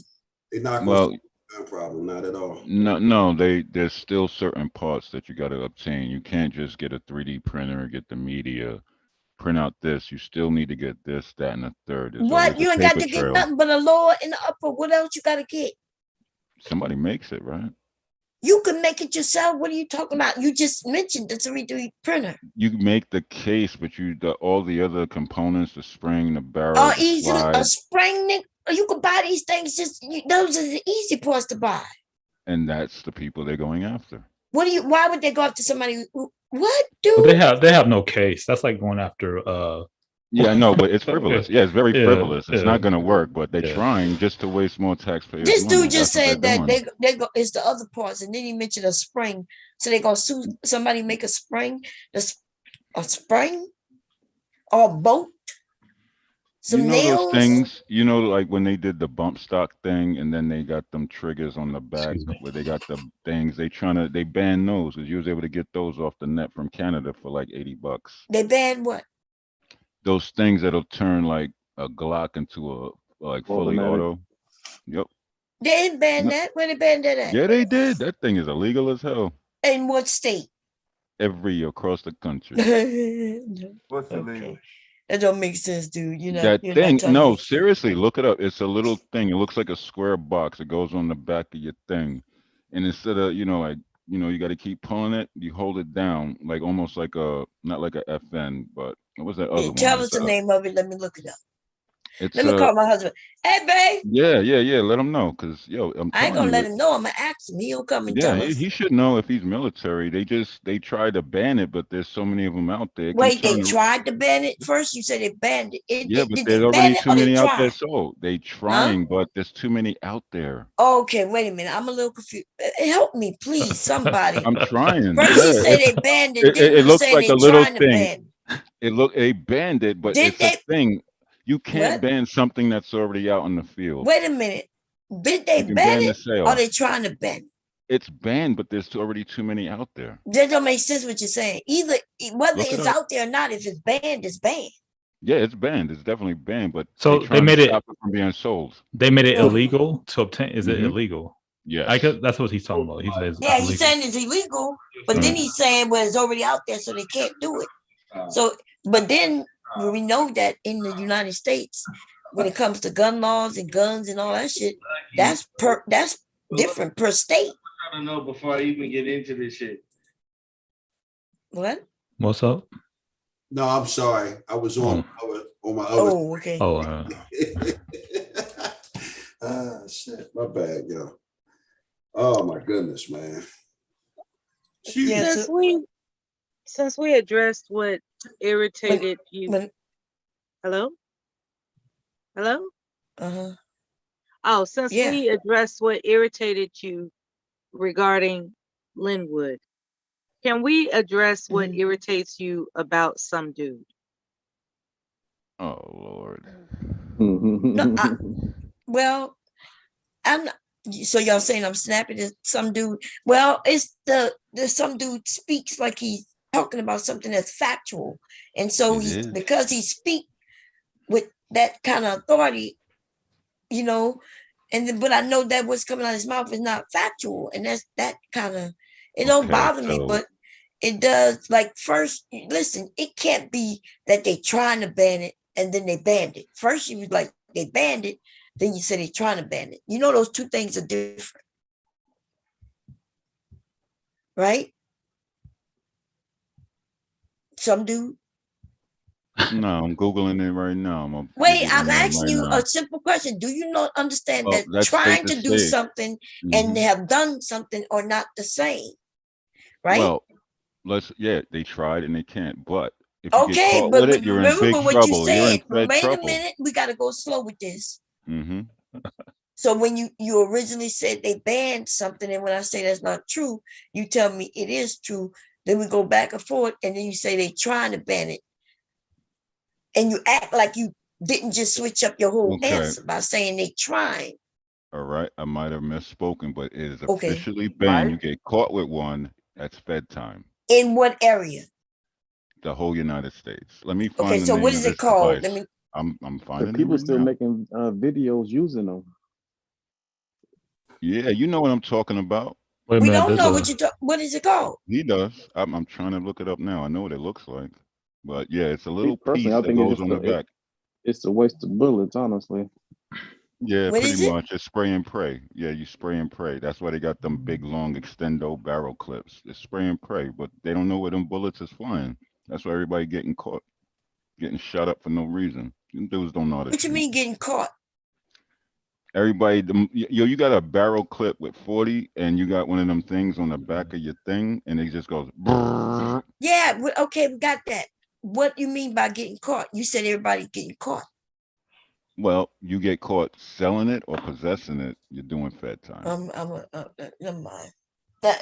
And that's what bother me. That's what annoys me. The fact that people say things, but then they don't mean what they say, and then they'll say something different and act like they didn't say something. I'm giving you the exact example. I'm trying to look it up right now. No, thing on the back of the thing is not exact. Yeah, I don't even know what a thing on the back of what thing. All right, give me 1 second.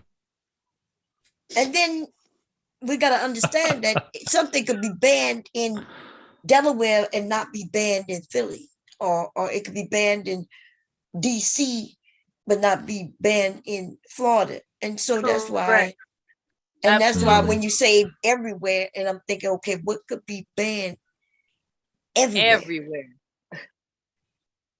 Exactly. Okay. They have different laws on buying certain things. They banning something that we all can make. That don't even make sense. It's a situation it's where called a penny switch. It's called a penny switch. A penny switch. Penny switch. On a Glock for Glocks. They work with Glocks. Wait, so if it just worked with just Glock? I don't know. They got a couple of them. That's why they're trying to ban them all, but they can't because they're already out there. Wait, but you already. So they trying to ban it, or did they ban it?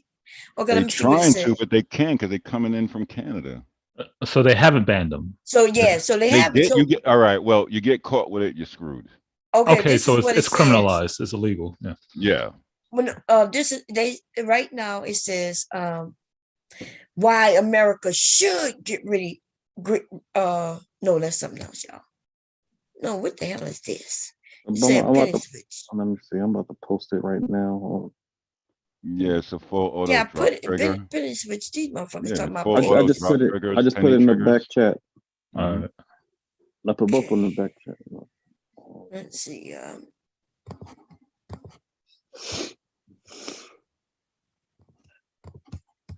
My husband, I don't see him down there. Where he at? He must be down in the kitchen or the bathroom because I can't see him on the screen.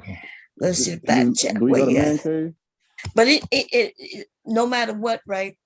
Here we go. Here we go. What this is. Slap. New York City slap suit on ghost gun makers despite few seizures. Is that the thing you talking about? No, go to I think the I just one that posted one. Okay, yeah, I see the silent. second one. Okay, the second Yeah. one. Okay, let's see what that one Yeah, it's is. gonna drop me. It kicks me out if I click that. Looking to make your Glock full auto, and this is only for Glocks. Okay, let me see. Let's see what this is. It looks like a seller on Amazon is selling something that appears to be illegal full auto to be an illegal full auto conversion sear currently. I guess if you want to make your Glock full auto and don't know any better, it might be kind of hard to resist adding the $68 part to your cart. Okay. Glocks don't even got a safety. That's how Plaxico shot himself in the leg. His Your gun part dropped out of fits. his gun dropped out of his pants and is on the floor. And he had one chamber and it went boom inside what was the name of that club? Emerald City over in Manhattan.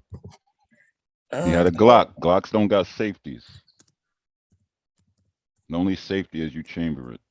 He had it chambered in his pants. It fell out his pants and bow went off. Shot himself in the leg. So you should have Well, I don't know what Glock. Listen, I could swear my Glock have a safety. You might got a new one, but the one that dude was rocking. Glock 19. Plaxico Burgess, the football dude. He shot himself in the leg in Manhattan. So is that the one that? One of the bouncers let him inside with a biscuit, and he was chilling. I hung with him a couple of times. He liked to drink and gamble, but he had it on him, and it fell out his thing, and it went on the floor, and he clipped himself in the leg. Okay, well, are you talking about a safety like on the side? Because they got different type of Yeah, safeties. but a Glock chambered, if you just have it ready to go, a normal pistol has got a trigger safety. Glocks don't really got that. Well, not the ones that I used to mess with. They just all guns are dangerous right now to me. There's too many of them in New York right now. People don't want to fight no more. They just want to pull out. Suckers. You ever heard of a trigger safety? Yeah. And so it's a safety, right?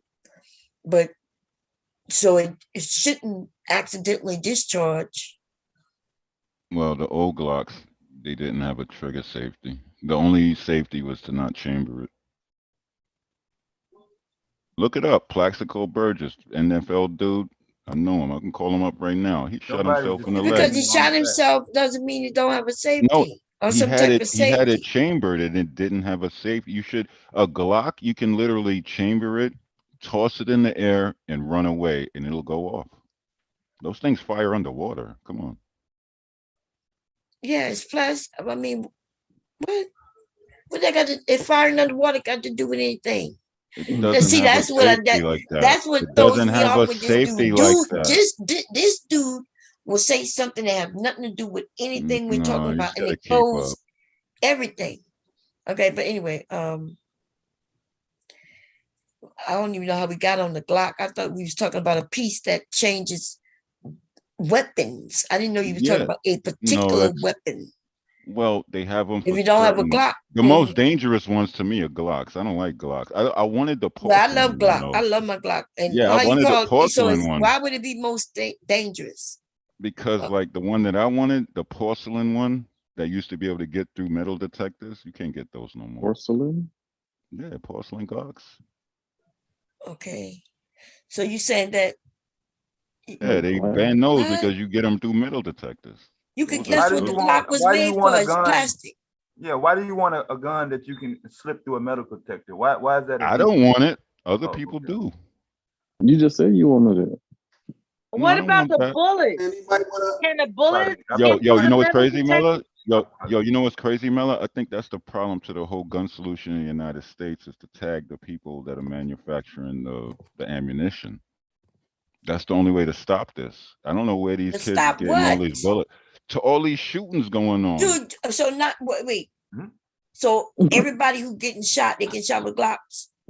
No, no. All right, let's get on to another subject. So let's see, and that's what I'm talking about, y'all. No. Let's get all right. Let's build on the subject. If you will stop the distribution of ammunition, where are these kids getting all this ammunition? I mean, you can get a gun, but where are you getting the bullets? You can make bullets. I can show you. Yeah, you can. Yeah, I know. I got a press. Oh, so you just asked a question, and then you about to say that you know the answer because No, but these kids don't got it. They bringing it up from down south, bringing it up north, and these kids got cases of bullets. You know how simple it is to make bullets. Or their grandparents. Not really. You still need a case and the primer. You need what? It's not. Still need the brass It's case easy and the to make primer. bullets. Okay. Well, the thing is, you ain't gonna never stamp out the gun things because since the beginning of time, dude, because of the ghost guns doesn't make no ballistic markings on the barrel from the projectile. Dude, when has New York not had a fucking crime problem with guns? What happened? Dude, it got worse, man. I'm telling you, it's a video game to these kids now. Brother, you know, because they sit around and play those fucking games like the brothers. Yeah, it's mentally freaking them out. Yeah, man. They think it's nothing. Before they had the video game, what was they looking at, or what was they being fed with? Movies. Before the internet, even. A little bit more. It's a lot of shit. But it wasn't this bad 20 years ago, or even 10 years. Yeah, this is crazy. Obviously it wasn't this bad. Right. I agree with you on that in terms of the content level and the grossness of it. But they were still fed violence. Well, they were still fed violence and being in that ramp as being something someone to be looked up to. It wasn't necessarily the bad guy that had the gun and was doing. They don't even know how to fight. They get caught and locked up. You're somebody's bitch because you don't know how to fight. Your toughness is pulling out a gun. That's not how it is. Back then, you know, I don't even remember the same type of guns. I remember what's the name of that? Remember that 357 Magnum? Yeah. That was a guy on TV who had that gun. What was his name? Dirty Harry. Dirty Harry. And that was a 6-shooter. What they call it? A revolver. Back then. Yeah. So lots of things have changed. Yeah. So lots of things have changed. But if you're taking away the gun, unless you ban it across everywhere, right? In the US. Well, and now, then you got I'm sorry, go ahead, Bill. No, go ahead. No, I was just saying, like, people make references to what things were back in the day. So back in the time period where dudes were just engaged in more, fist fighting than gun blazing. Were there less guns back then than there are today? Yes. Yes. Or are we just hearing about it more because of the media and internet? That too. These kids are playing Grand Theft Auto in real life. Yeah, I do. Listen, I do think some of these kids are out here and they want to be able to, and I feel that not only with the kids, the police themselves. Now, let's talk about that for a moment. How police, they will kill an unarmed Black person. But in Texas, them motherfuckers had the gear and everything. They lied in the beginning. They got the gear, the protective and everything, and they refused to go and even check that door. Yo, you know what's crazy? You know what's crazy, Bum? Yo, half of these cops that I knew, like, they're a little bit younger than me, they got felonies and they still on the job. I know. That is true. That's crazy. They made it seem like you couldn't have no criminal. Nah, that's bullshit. But now they just hiring them as long as they white, I guess. Huh? No, I got called in to be that, but I chose IT. But they want more you Black got and called Spanish in to people. be what? D-Tech knock. I said hell no. You got called in to be what? Let's wait. You got called in to be You ever heard of TNT? You ever heard of TNT in New York? So you just got called in, like they just pulled your name Yeah. out of hat. No, I applied. Oh, okay. Now that So see, you- that sounds different. Y'all see what I'm talking about, Martin? But at the Did same you hear time, what just Didn't take happened, it. Martin? Did not take it We though. Did saw it, not take Bomb. it. Did Okay, not I just take because that. y'all sometimes I be feeling like I'm going crazy. He made it seem like, yeah, they just called on me out the blue, out the Like sky. you Yo, Like, you laying, normally don't go. like you, Look, you like you was usually laying get a around beat. doing nothing. You they usually called him up, get but on. now you find Listen, out, listen, oh, but I listen, applied. listen. you You have to be That's the usually get a big you beat. guy's don't jump difference, straight dude. to detective. No, can y'all guys listen? Yeah, they wanted me to We go could straight listen to if you would, detective. if you listen, if No, you would you can't, listen. nobody do that. Are you kidding me? You can't go straight from You straight from the can. street If you got the to right connections, you go Go from right oh through now you got to Academy. have the right connection. Yeah, See, come on. This is New that's York, why y'all. Come on, y'all be guys. wondering why Jesus. some dude be Like getting the on a little. mafia? Y'all hear No, it. no. Yeah, yo, don't say that word in Yeah, you public. gotta if you know the mafia, you can get in. You can go straight from this and that. You actually do. Uh-huh. So you know the mafia people. Yeah, my neighbor is an ex. Oh, I'm not gonna get your into neighbor that. is a Mexican. Yeah, he's a Mexican. You're Just right. out the random, just shit that he, be flying out your he- mouth. And you Okay. know the bad thing, y'all, is that I do listen to everything people Oh say. man. And so it drives me crazy because I be sitting there like, what did you just say? Most people they just let it pass by and they don't be paying No, attention. well, I make Exactly, it because they're half inquisitive. listening. And when you Yeah, hear it, Make it and it's see, like I'm all inquisitive. nails on a yes, chalkboard. I'm like, come on, man. right. You're killing me. What did I say that's wrong so far? Please explain. Oh my God, you just said so much. Please explain one Like point. something being banned but not really banned yet. It is. Look at the thing. That thing costs. You say you can find it on Amazon, but you get caught with it. That's Fed time. Remember we was talking about so guns and you just went to Glock.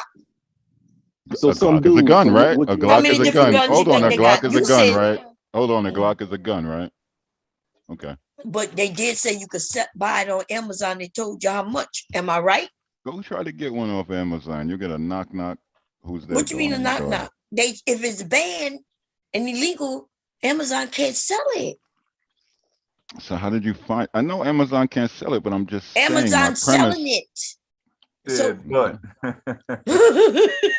he said, I know there's Go ahead, something, try to but buy one. Go ahead, try to buy one. You get knock knock. Who's there on your door? Even if what you mean try to buy one? Try to It's buy not one. illegal to buy something that's for sale. Go ahead. That's for sale to the public You get on a list. on the list to do what? Now get on the list. What the list is for? Oh my gosh. And that and there y'all have it, y'all. No, you don't have nothing. You get on a list. It's a database man. analysis. You order one of those Martin things. isn't You me, order one of because those maybe things. I'm You're on a wrong, y'all. list. Please correct me, y'all, if I'm No, please tell wrong. me I'm wrong. I dare you to So- order one right now. I have a question though. So some dude. So if you would have took the job, would you have to go to the police academy? Yeah, of course. So you would have graduated from police academy and then straight become a detective. Yeah, TNT, tactical. I guess what he's saying, narcotics. he's like, there was a guy who just would guarantee that he would become that after he would Yeah, I graduate. had the look. I had the je ne sais quoi. You know, they was like, "Oh, you good? All right, boom, we'll push Oh, you you had to through." look. Yeah, I blend in. You know, I had dreads, rode motorcycles. You know, Oh, you got dreads. I ain't And got dreads no more. I grew up. well, oh, Cut that you off. used to have He said I dreads and grew you up. fit right in. So that means you were gonna be good at detecting. Yeah, yo, man. He said I Lord grew have up. mercy. He said I used to wear dreads, but I grew up.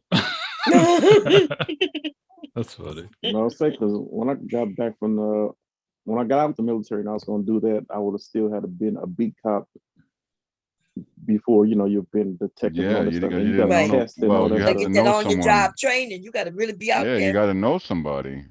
What You got to know somebody. so to you ain't push. got to have no training and no real expertise. No, You you're just gonna gotta go know through the somebody. whole academy So and so everything. how high up you have to know somebody? They got to be a captain. They got to be a what? Gotta be at least a sergeant, and they gotta at least be on a detective team in one of the precincts. Because that's what my uncle was And before he retired. also the Turtle Squad on Rikers, they get you in quick. Okay, Maybe. so we're gonna get back on to R. Kelly, y'all, because this is gonna give me a headache. And then I'm still waiting to get on the Yeah, that's why I McDonald's want to get on thing. that one too. That's why I want to get through this. So remember, y'all, so they say that there was 3 tapes, but I wanted to read, and then that's when Limbo came up when I was about to read. So I guess I'll share the screen so we can read it together. Give me a second. Share screen. There we go. Because there's some things I did not know. Because you know that the one videotape that we all know of him peeing on somebody, y'all know that's the second videotape. That was a videotape before that. And I didn't know that. So let's see. In 94, the 27-year-old R. Kelly married 15-year-old Aaliyah. And it says that Aaliyah was Kelly's prodigy. They met when she was 12. He been knowing her since she was 12. And Kelly wrote and produced her first album in 93. It was entitled Age Ain't Nothing But a Number. In 95, Vibe magazine published a copy of their marriage license with 15-year-old Aaliyah falsely listing her age at 18. Okay. So she was 15. Family members say Aaliyah thought it was all an elaborate game and she just went along with it. The Chicago Sun-Times later reported, adding that the marriage license was reportedly obtained by Kelly's assistant using a fake ID. Within hours, she realized what had happened and she went to her family and sought their help. So this is saying that Aaliyah didn't even know that she was really getting married. Yo, you know what's crazy? Dame Dash was on that too. Dame Dash and R. Kelly was competing for Aaliyah. Oh my God. Okay. Anyway, so Aaliyah, 15. I'm trying to imagine, like, because I thought they said that she was pregnant, and that's why he tried to. I thought I read that somewhere before, but anyway, so she thought it was a game. I guess it's a game, right? Kelly gonna marry me, like fake marriage, and then she realized what happened, so she went to her family and told them. Then it says the marriage was annulled in 94. So how long was she married for? She got married when? In 90. No. It got annulled in 94. Okay. What year did they get married though? That's so what they're I'm saying in the same year. So it's like Or months was after it the she got same married. year? Yeah. Oh, okay. All Because right. I thought it was pretty quick. The marriage was annulled in 94, just months. I didn't continue reading. Just months after the ceremony. In the settlement, according to documents obtained by the Sun-Times, Aaliyah promises not to pursue further legal action because of emotional distress caused by any aspect of her business or personal relationship with Robert, or for physical injury or emotional pain and suffering arise from any assault and battery that he did against her. Wow. So they got money out of that. Okay. In 95, he started a relationship with underage Lizette Martinez. Who is that, y'all? Let me look that up. I never heard of her. But I thought this was like a one thing. I thought there was like one girl. Nah, they say it's gonna be a lot. Oh well, shit. Then he gets. And I thought Aaliyah was pregnant as well. I don't know Yo, where I Cherry, heard, where I read that from. Cherry, you need to install AdBlocker Plus. I don't need no. What are you talking about? An ad block? I got an ad block. You gotta What are you stop talking telling about? people what they need. Why you Okay, so mad so at me, here Mella? she You know I is. Let me love you, see. baby. What? I was talking to Mella. She always getting on me. She know I love her. I remember seeing her somewhere. Was she a singer or something?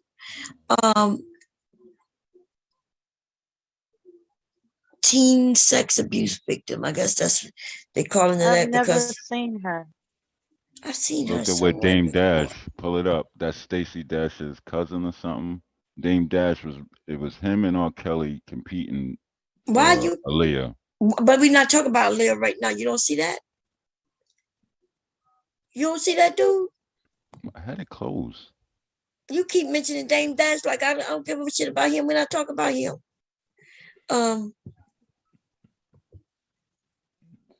So no, I don't know who that is. This man, what did I say? R. Kelly had to leave New York for a minute because he almost got dropped. Dame Dash was powerful back then. Can we stop fucking talking about Dame Dash? Dame Dash owe you some money, man. What the fuck? I'm owe trying to everybody understand what the money. hell's going on Dame right now. Dash owe everybody. Okay, well, he don't owe me no money. I don't give a fuck, okay? Anyway, I don't know. I saw a Michael Jackson video with her name attached to it, Lizette Martinez. Yeah, I did see that they heard mentioned something about let's see if I can go back up. This shit is so sad, man. It's more elaborate than we thought. I think some of us we know some of the story, but not all of it. Which is why a lot of people don't understand. Wasn't her plane? That's where I saw it at on doing the Surviving R. Kelly. Oh, Okay. I never watched that, but yeah, it was good. But even then, I don't remember them mentioning some of this shit. Maybe because I didn't look at it all. You know what I mean? It looked like they clout chasing. It wasn't even. Yeah, I know that it looked like. But so while she clout chasing when she was 17 and he was 29, huh? No, Aaliyah was like 15 and he was. But we're not talking about Aaliyah right now. I'm trying to look. I got too many windows open. Can you at least open your ears? I'm trying. Okay, because we were looking at a picture and we took and did not. Anyway, this says that Martina says she met Kelly at the mall when she was 17, and that he initially initiated a sexual relationship with her while aware of her age. She also says that he was physically abusive to her and that he pressured her to perform some sexual acts against her will. It was very controlled. What I wore, how I spoke, who my friends were, who I could bring around, she says. Kelly has not yet commented on Martinez's story. Isn't this the one he got convicted of? If she's in Florida, I think this might be the one. Okay. You know what's crazy? She's non-black. What?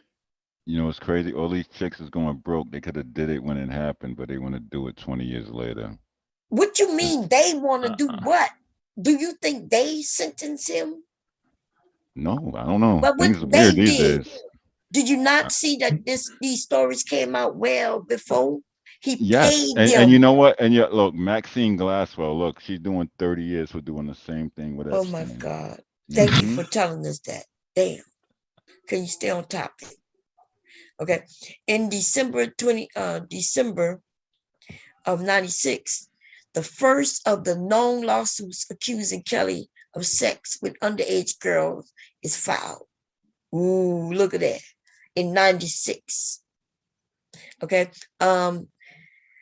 Let's see. Tiffany Hawkins filed suit against Kelly and his record publishing and management companies on Christmas Eve of 96. The suit alleged that he initiated sexual relationship with her when she was 24. He initiated a sexual relationship with her when he was 24 and she was 15, and that he pushed her to participate in group sex with him and other underage girls. This is what these women were saying. Okay, well, nobody knows who none of them are. What? No one really knows who none of them are. Yeah, but coming he out do. the woodwork. But yeah, he do. He don't got no money left. Well, listen. First of all, dumbass, they have already sued him. She sued him way back when he had lots of money and won. He already paid her. All right. So no, she's not coming out the woodwork. Well, then that's a conviction. Now. That's why he's doing 30. anyway, Kelly allegedly met Hawkins at his old Chicago high school, Kenwood Academy. When he visited the school to reminisce, why is he going to high school at 24? He went to reminisce about having gotten his start there and to inspire current students to follow their dreams. Let him rot. He's a predator. Hawkins sought $10 million in damages, but Kelly countersued, claiming that Hawkins was attempting to blackmail him with a false paternity claim. Ooh, so guess what? If he claimed that she did a false paternity claim, guess what he was admitting to? Right. That's right. Yo, y'all remember when he pissed on that chick in his house? Hello. Anyway, there is no paternity claim in Hawkins' lawsuit. Hawkins settled for $250,000, and her suit went largely unnoticed until 2000, when the Rogus, I don't know, began to investigate R. Kelly's case for the Chicago Sun-Times. Okay. She spent that money already. That's why she Okay. mad. Well, what's her money to spend? I don't know why you care. Why are you even mentioning her money? Because you're not gonna mention they that he lowballed lost, themselves. Nah, what? Fuck that guy. He's a pedo. Who are you supporting what in are this, you son, dude? talking about? Yeah. Look, I'm kind of biased. You just want to talk negative about the little girls. You forgetting they were little girls, huh? No, I'm talking bad about R. Kelly. That dude is a weirdo. No, He's a you're good not singer. talking about bad about R. No, Kelly. the girls they're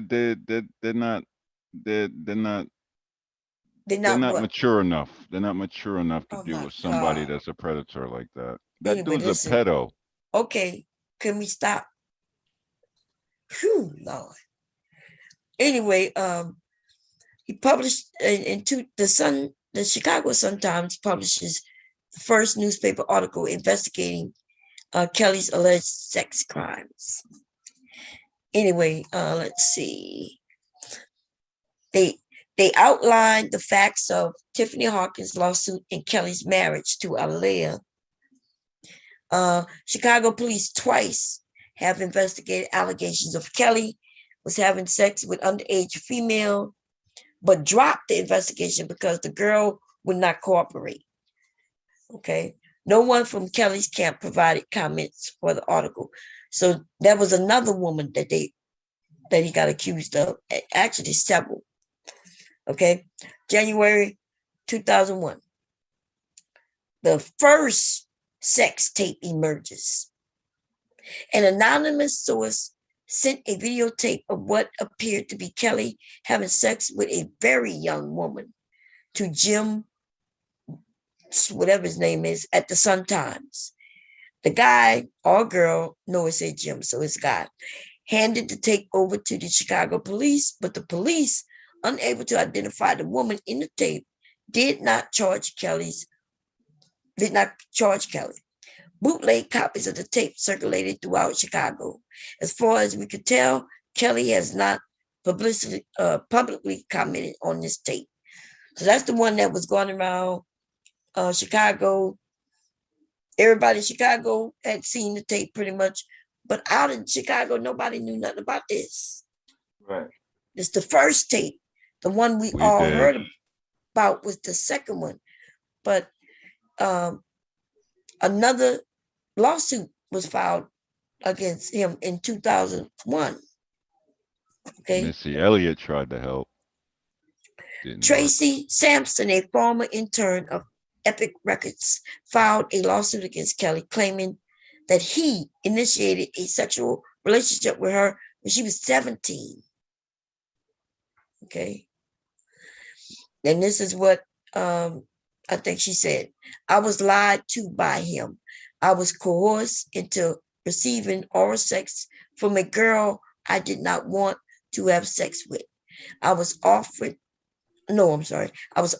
treated as his personal sex object and cast aside. He would tell me to come to his studio and have sex with him. then tell me to go. He often tried to control every aspect of my life, including who I would see and where I would go. That's what the 17. That's what the 17-year-old said. Okay. The suit was settled out of court.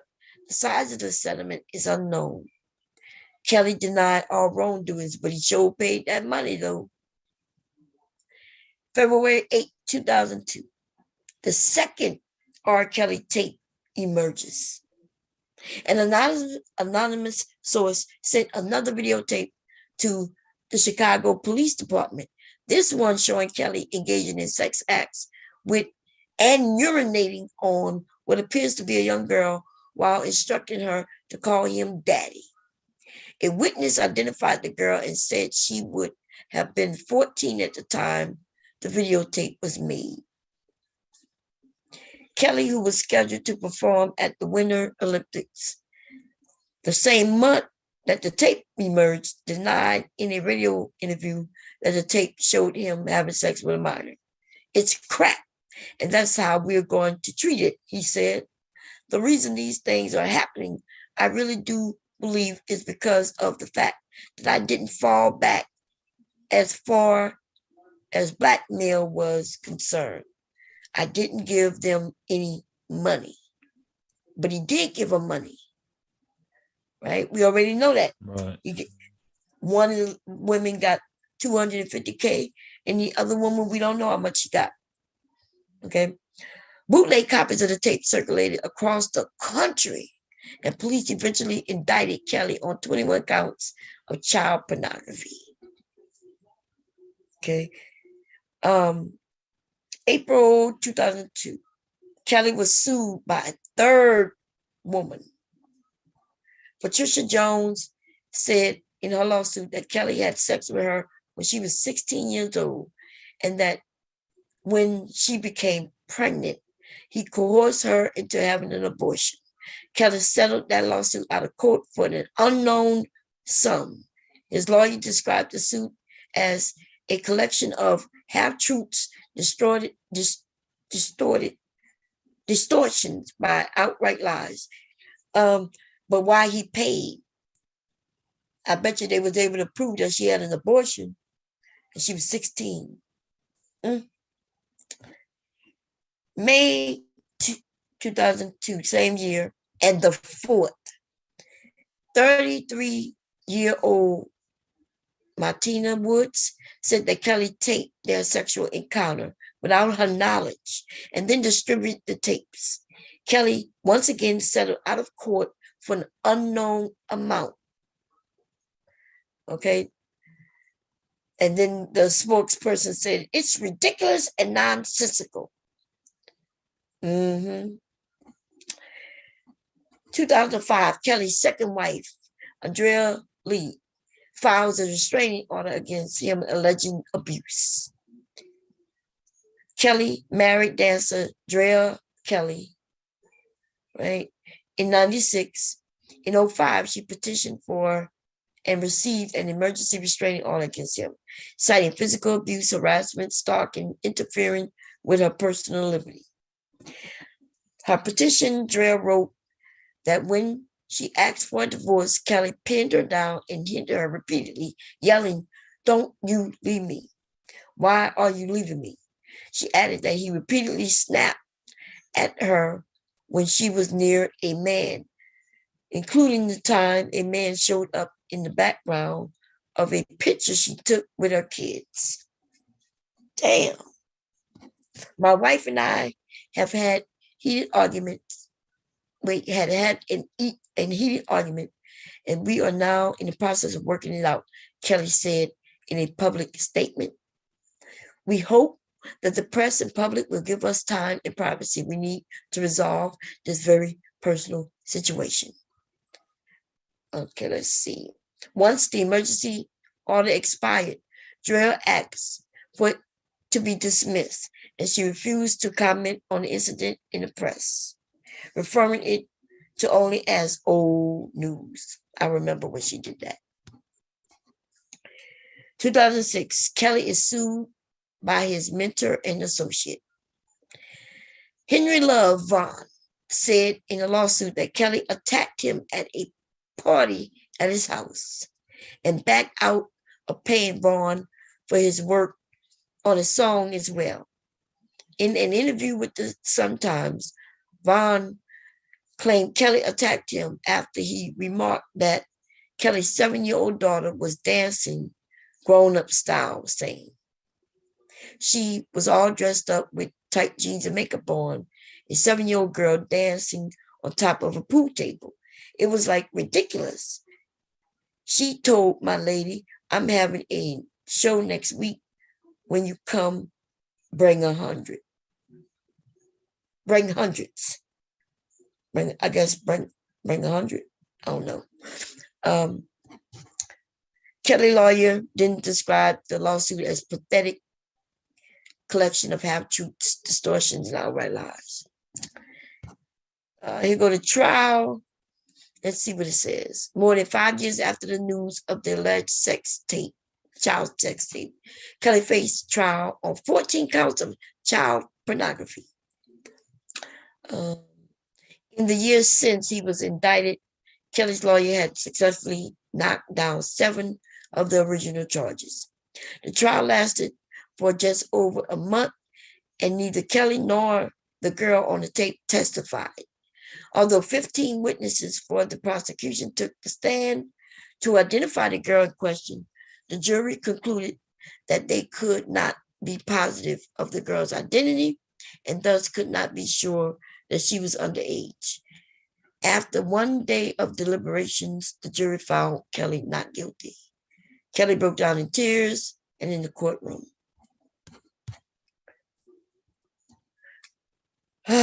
Alleged cult breaks. Okay, let me see.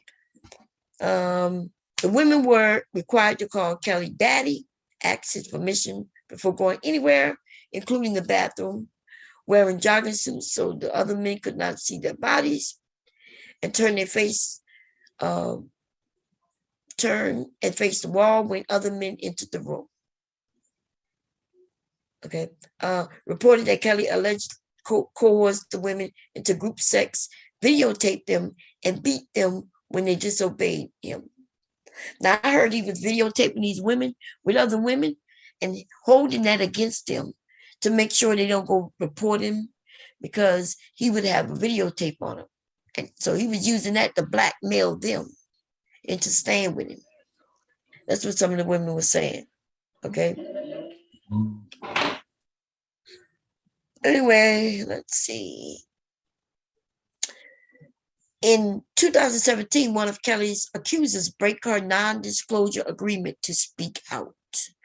Johanna Pace says she began a relationship with Kelly in 2009 when she was 16, and that the details of the relationship matches the details reported by Kelly's alleged sex cult. At first, Kelly courted her, she said, and then he isolated her, and then he began to abuse her. After the relationship ended, she sued Kelly for damages and says he settled with her out of court in exchange for her signing an NDA. Pace said she decided to break the terms of her settlement last summer in order to help the women still with Kelly. If I can speak out and I can help them get out of that situation, that's what I would do. Okay, so she broke the agreement in order to save those other women. Okay. Here go the representative for Kelly denied the accusation, saying the allegations against Mr. Kelly are false and are being made by individuals known to be dishonest. It is clear these continuing stories are the result of an effort of those with personal agendas who are working in concert to interfere with and damage his career. Mr. Kelly again denies any and all wrongdoing and is taking appropriate legal action to protect himself from ongoing defamation. October 17, another Kelly accusers back up the sex cult story. April 2018, an unnamed woman files a criminal complaint against Kelly. let's see. They're talking about this one. Okay, so unnamed woman says she spent 8 months in a relationship with Kelly when she was 19, and that he was grooming her to join his cult.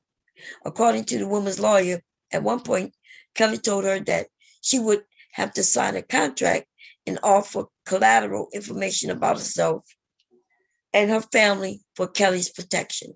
See what he was doing? That's why this shit is illegal. This is why because the way he would coerce the women and say, hey, you want to be with me? We're going to have fun, right? We're going to have all this fun, and you're going to have access to this, me, and everything. But I'm going to need you to come and tell me some shit about your family that's personal, that you don't want nobody to know. And for that information, we're going to be able to do what we're going to do. And then he would record them having sex with other women, something they never wanted to get out. And he would know something about their mom or their father. Okay? That shit is illegal.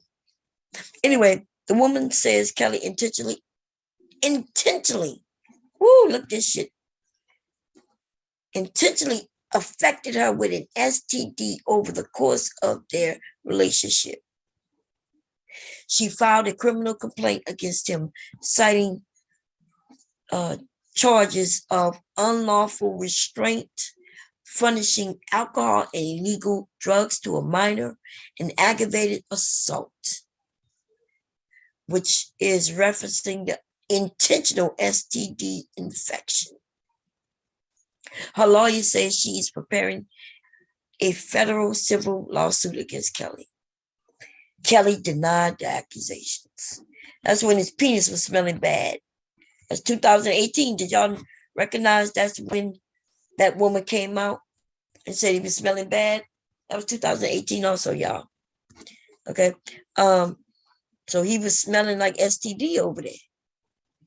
November 2018, Kelly's ex-wife, Drea, accuses R. Kelly of domestic violence. She said that she feared that R. Kelly was brainwashing her daughter. The last time I talked to her was over a year ago on the phone. Cruz said she was crying hysterically and violently. Okay. Cruz said she asked the police to check out Kelly's house to make sure Drea was all right, but nothing came of it. I don't know if my child is under the influence. I don't know if she's being controlled. I don't know if people are watching her. I don't know if she is being brainwashed. Drea denied that she was being kept away from her family. We live right here in Chicago. How could you not know where I am? It's not as if I'm overseas. Okay.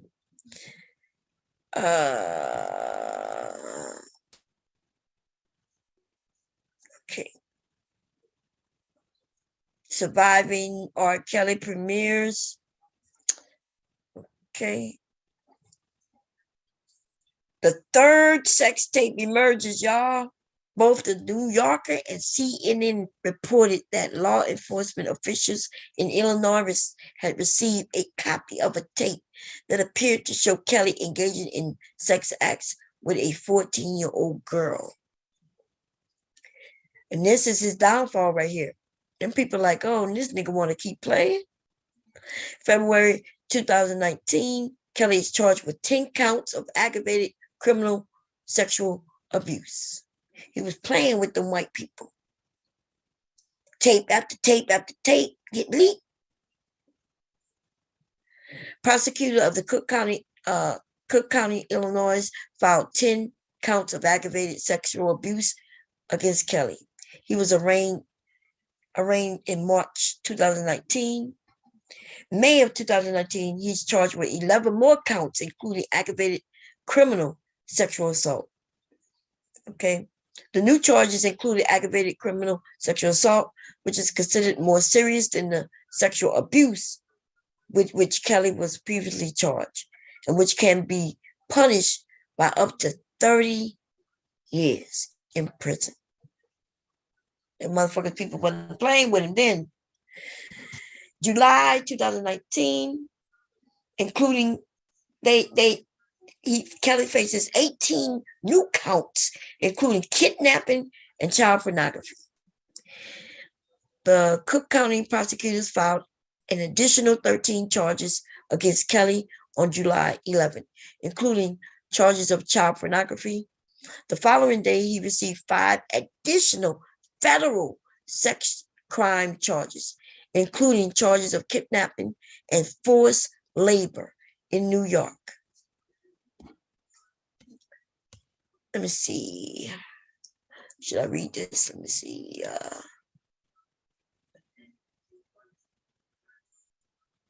Yeah, I guess I'll read it. The sheer volume of accusations Kelly has fielded since 1994 is astonishing, and perhaps it offers its own answers as to why he's been able to live his life with few consequences. In a sense, his fans have been inoculated. They've been listening to accusations against Kelly for 25 years, and they've been listening to Kelly maintain his innocence for just as long. In the 21st century, ignoring the persistent allegations against him is just part of being an R. Kelly fan. And that's a fact. That's why so many people want to believe him, right? It says inoculated with what? What, like some sleeping drug? I guess with the fact that, it is like somebody accused him I see. and he gets off. They're talking metaphorically. Okay, I read that wrong. My fault. Oh, okay. Yeah. And so I even understand it. Like, to be truthful, when he got found guilty, when it was last year or year before, I was thinking to myself, like, damn, is any of this shit true? Because for all them years, they would say he did something, but nothing would come of it. You say he did something and nothing would come of it. Say he did something and nothing would come of it. Yo, Bomb. He got so. You know why? Because all the people that he probably had on like a salary, he ran out of money, and now they ran out of money, so now they want more. Okay, so I guess that's how it works. How you commit crimes and do fucked up shit. People might hold you for your money, but when you run out of money, guess what? Now they about to tell on your ass. I don't see what the problem is. You got a problem with that? No, he's a freaking weirdo. He's a freaking weirdo. I'll punch him in his mouth myself. But you just a few minutes ago, you tried to make it seem like the people who were getting the money was the bad people. Are they the bad people? Nation, like I put it in the chat, like Maxine Glasswell and Jeffrey Epstein, they was doing the same thing. God. Oh, we not talking about R. Kelly right now. That's your nigga's Yeah, but problem. it's the same scenario. No. Listen. We're talking about R. Kelly right now. Yeah, I'll punch him in his mouth. So I ask you a question, because I hear that's one of the things I hear people, some of you men are saying, and some women too, who are saying, well, he ran out of money and you can't pay him no more. So they went and told. What's the problem with that? What? Look what they you were look. paying Real for his freedom. You paid yeah, for his yeah, freedom. yeah. Like same thing they did with Cosby. Like chicks was coming out the woodwork from 25 years ago, and he still had bread, but he got out. Yeah, but Kelly ran out of money. They're trying to put him back in, but you don't think this is way different than Cosby? Are you serious? It's kind of down the same alley. What? Kind of down the same alley. Oh, is it? So well, all right. Let me retract that. No. Yeah. I'll retract that. When you're right. I was trying to catch that before you brought that up. Yeah. At least well, I don't know. Well, Cosby's a weirdo too, but he's out. Or Kelly, he's never getting out. I think he's gonna off himself, to be honest. Well, even if he don't off himself, he in there. Because how old is he? I think I know he's a little older than me. So if he got to do the full 30, that's bad. Hard time. And wasn't he even injured in prison? Didn't someone beat him up or stab him in prison? Worse. He gonna be. I think he got sick. He was claiming to be sick or something. Yeah, he'd be sick. He fucking locked up. Yeah. No, that's right. Is it federal time? I'd be claiming sick too. Look, my old ass would be like, I'm pregnant. I need to get out so I can have this baby. And my old ass too What? old to get pregnant. What Thinking the about it. hell? You sticking your butt through the He rails not for a fucking PO? and What the he hell? not he not done going to court for shit. Shit. Wow. I feel kind of conflicted, man, because like I consider him to be like on the Mount Rushmore of like one of the best R&B artists of all Yo, time. dog. I Yo, still Martin. do. He's still Yo, listen. yeah, I yo. don't. We don't take away his claim to Yo. being the best in the R&B. You know. Okay, And so y'all, because I kind of, I don't mean to interrupt, but sometimes I kind of feel bad about listening to it though. Nah, I'm Yo, listening. I Martin. talked about that. That's the first thing when I started off this. I said, do Yo. not let people embarrass you and make you feel good about listening to the music. The music is good. Mm-hmm. Oh, hell yeah, yo. And Martin, I'm gonna though. listen to the motherfucking music. Yeah. Right. I'm gonna continue to do that when I have an urge to play some Snake. I believe I can find any of that. The one Sex in the Kitchen. That's my motherfucking joint right there. Yeah, Step in the Name of Love. Are you kidding me? That dude's a genius. He's a musical genius. He's good, man. I He's can't. a musical genius, but Like, he messed up. He messed up. That's true. Like when Michael Jackson had those allegations, like I never looked at. I mean, I was a fan of him as a kid, but when I grew up, it was just like it just didn't stick. But I listened to R. That's Kelly, another man. genius, though. But yo, Martin, when you get to that plateau, that level, you got always somebody trying to Somebody got break something you in the down. background. Is that me? Is somebody talking? Hold on. I'm gonna check if that's me. Hold on. Is that me? Yeah, that was you. I Yeah, but thought real somebody rap. was talking. But go ahead. Yo, but real rap. When you get to that plateau, there's always gonna be somebody to try to bring you down, whether it is jealousy, envy, or just So what that whatever got it to do is. with what we're talking about right now? He's being brought down. Oh, he's been brought down through jealousy, or did he bring himself down through I his don't know. actions? Well, he went through that weirdo stuff. Well, R. Kelly. I'm gonna stick Wow, on you see topic. y'all see what I'm saying? I thought No, it was look, me. my Sometimes brain I be races, feeling but like, look, we'll go with the R. Hello? Kelly. He's screwed. All right, his life is yeah, over. man, He's done. listen. He's done. He's gonna off himself. He's done. So because you did not know about his continuous, repeatedly relationship with kids, let's just face it, man. You in the 10th grade, this dude ain't just get out of high school like 18 or 19. He's an established adult. Mm-hmm. But he maintains relationships with teenagers. Mm-hmm. Yeah, even in his 30s, well into his 30s. Freaking weirdo. Yeah, So I'm gonna just go ahead and take that genius part out, because for me, if you're that genius, you should have the capability of producing art that is not, you know what I'm saying? It's not biased to one particular thing. Yo, Dev, most geniuses are Hey, psychotic. come on, let him finish talking, dude, so I can understand. I'm trying to understand what he says. Stop interrupting him. Okay, go ahead. So his bread and butter, how he became famous, how he became profitable, is to generate art that exclusively revolves around sex. That's it.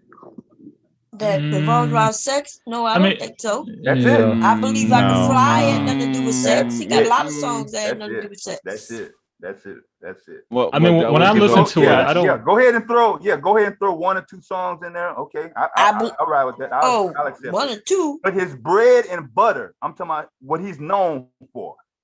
The I Believe I Can Fly has nothing to do with sex. That's his number one song of all his songs. Step in the Name of Love. If that don't get the dance floor Hello, popping. dude. Wait.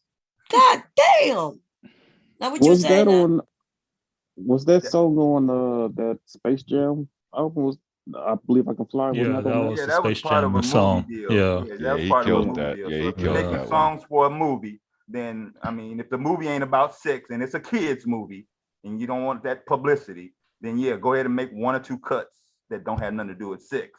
But when that movie is over, when that movie get through making money at the box office, you still gotta pay that bill. So what is most music about? If it is about sex or love, right? I'm just going to That's the true. genius part in terms of trying to categorize him as a genius. But no, I think some people saying He's musical psychotic. genius. Musical genius. Like Prince. You get Yes. so I don't take Yes. away somebody's ability to do something based on the fucked up shit we don't know a lot of people who created things that we use on a daily basis. Prince Do anybody is a know who musical made the genius. microwave? And do we know if the person who made the microwave, do we know if he a criminal or not? We don't know. Yeah, he could be a pedophile for all we know. That's right. We could be all kinds of things. Or just, Yeah, you're gonna wow. stop using the microwave, the oven, your electricity, or we're gonna stop. So therefore, that's how I look at this. I can look at the music, listen to the music, and not even associate it with him. Because that's how it used to be. We didn't never know these people. He still made great music, but at the end of the day, he's a freaking weirdo. Yeah, I mean, I don't know. I accept my weirdoness. I know I'm maybe crazy. my definition of genius is different then. Well, I don't necessarily equate Yeah. album sales and the amount of revenue automatically equates genius, across. No, we ain't talking about revenue or that. We talking about how that man put lyrics together. Yeah, because as far as because I don't even know how many. I know he made a lot of sales, but that's not what I look for when I listen to something. Yo, you know what's crazy though? Real rap. Can you stop interrupting? And okay. No, I was just saying that it's just music that I just listen to almost to this very day. It's just now it just gets kind of morally conflicting, but there was never a time period where I just didn't listen to him. I thought he was one of the best. I think he was almost like Al Green of his time. He still is, but he's a weirdo. Was it true that he couldn't read? They were saying something like he couldn't read. Yeah, they say he can't read, but he might not be able to read because he may have what they call it dyslexic. Dyslexia, yeah. Dyslexia, yeah. But he might not know how to read. He might not know how to read words, but he sure know how to read notes. Yeah, so man, he was always good. Federal time he got? Huh? Is it federal time he got? No, he got Dunzo time. Yeah, that's a federal. I think that's federal. Yeah. Yeah, because federal is you gotta serve 85% of federal. Wow. Yeah, he's done. Wow. He's done what? Well, his career, everything, he's finished. Yeah, he's broke. Yeah. He doesn't even have money to defend the case no more. That's right. You know why? Because he was paying people so he could continue being a criminal. Yep. They tapped him. His pockets is dry. Yeah. Well, I mean, they tapped him or he tapped himself out. Yeah, but it's crazy because he wrote a lot of his own songs, and publishing is a big thing in the music industry. And if they tapped him out of his publishing, then he messed up. They did tap him out of his publishing. You know why? Yeah, then he messed up. They admitted it in the witch come. He paid people off with somebody who was in his own camp, and they said we'll keep it a secret, but this is what it's gonna cost you. Oh man! And he had to sign the publishing note. Oh man, he's done. They took all his shit. Yeah, that's how. So publishing is generational wealth. If they take, damn, he signed over his the publishing. I didn't know that. To somebody in his own camp. Yeah. Wow. So wow. They decide they will keep it secret. And here you go. This is the cost of it. Man, that's ain't that fucked up? Yeah, so man. He put everything on the line to be able to keep doing what he was doing. That's some sick shit right there. Yeah, but when a record company takes your publishing, that's like taking the name from Walt Disney from cartoons. Okay, I didn't say anything about the radio. I didn't say anything about the company. That's why they sign they have Order Sound was a 360 deal now, so they always get the publishing. No, and but honestly, even if they when you first do your contract, when they give you that bonus or whatever, you got to pay that back. That's really like a loan. Look, bro. I used to rock in the industry. When you a writer and you produce and write your own music and own your own publishing, that is very hard to take away. Very hard. That's how Puffy got rich, from jacking everybody's publishing. Every time a song gets played in 50 states, you get a couple dollars. You know? Look how the Locks tried to fight it back from Puffy to get their publishing back because they was going broke. Now they got Juice Bars and Yonkers and all that because they got their publishing back. They Ever riding been to good Juice now. Bars? What? And Yonkers? Come on, man. Like a lot, like Jada and Styles and come on, man. You remember when R. Kelly was on the that interview and he got up and he was just like screaming like, "You guys are fucking with my life" or some shit like that. Because he knew it was over. But that's what I'm asking. Was that all theater, or did he actually believe that he didn't do No, anything he wrong? knew his life was over. But did he everything believe that he was doing wrong though? Yeah, he thought that crying act would work because it worked for him in the past. Yeah, that's wild. You guys are good tonight. Well, he's been doing it so long, he probably, Because nothing wrong with it. Because you know how some of these dudes are like, well, you can marry a girl as long as she's a certain age, or rather, it's okay to marry a girl of a certain age as long as you're marrying her. That's you've heard manosphere dudes say that. Nah, dude, real rap. If I knew somebody before, like if I had a daughter before she matured and somebody was like predatory on her, I'd make them vanish. Like real talk. As a father, he's gotta go. He's gotta go. Yeah, for sure. But then but real rap, the way their mothers did it just so they can get money later, which is what happened. But he's tapped out. Their mothers were setting them up like madams, like their daughters. Like that's insane to me. Who would do? I would, man. Somebody. If I had a daughter and somebody exploited my daughter, you gotta go. You gotta go. Yeah. Where you gotta go? To them pearly gates. Let's see. Trying to see who they say owns it, y'all. That's unfortunate. He's incredibly talented, man.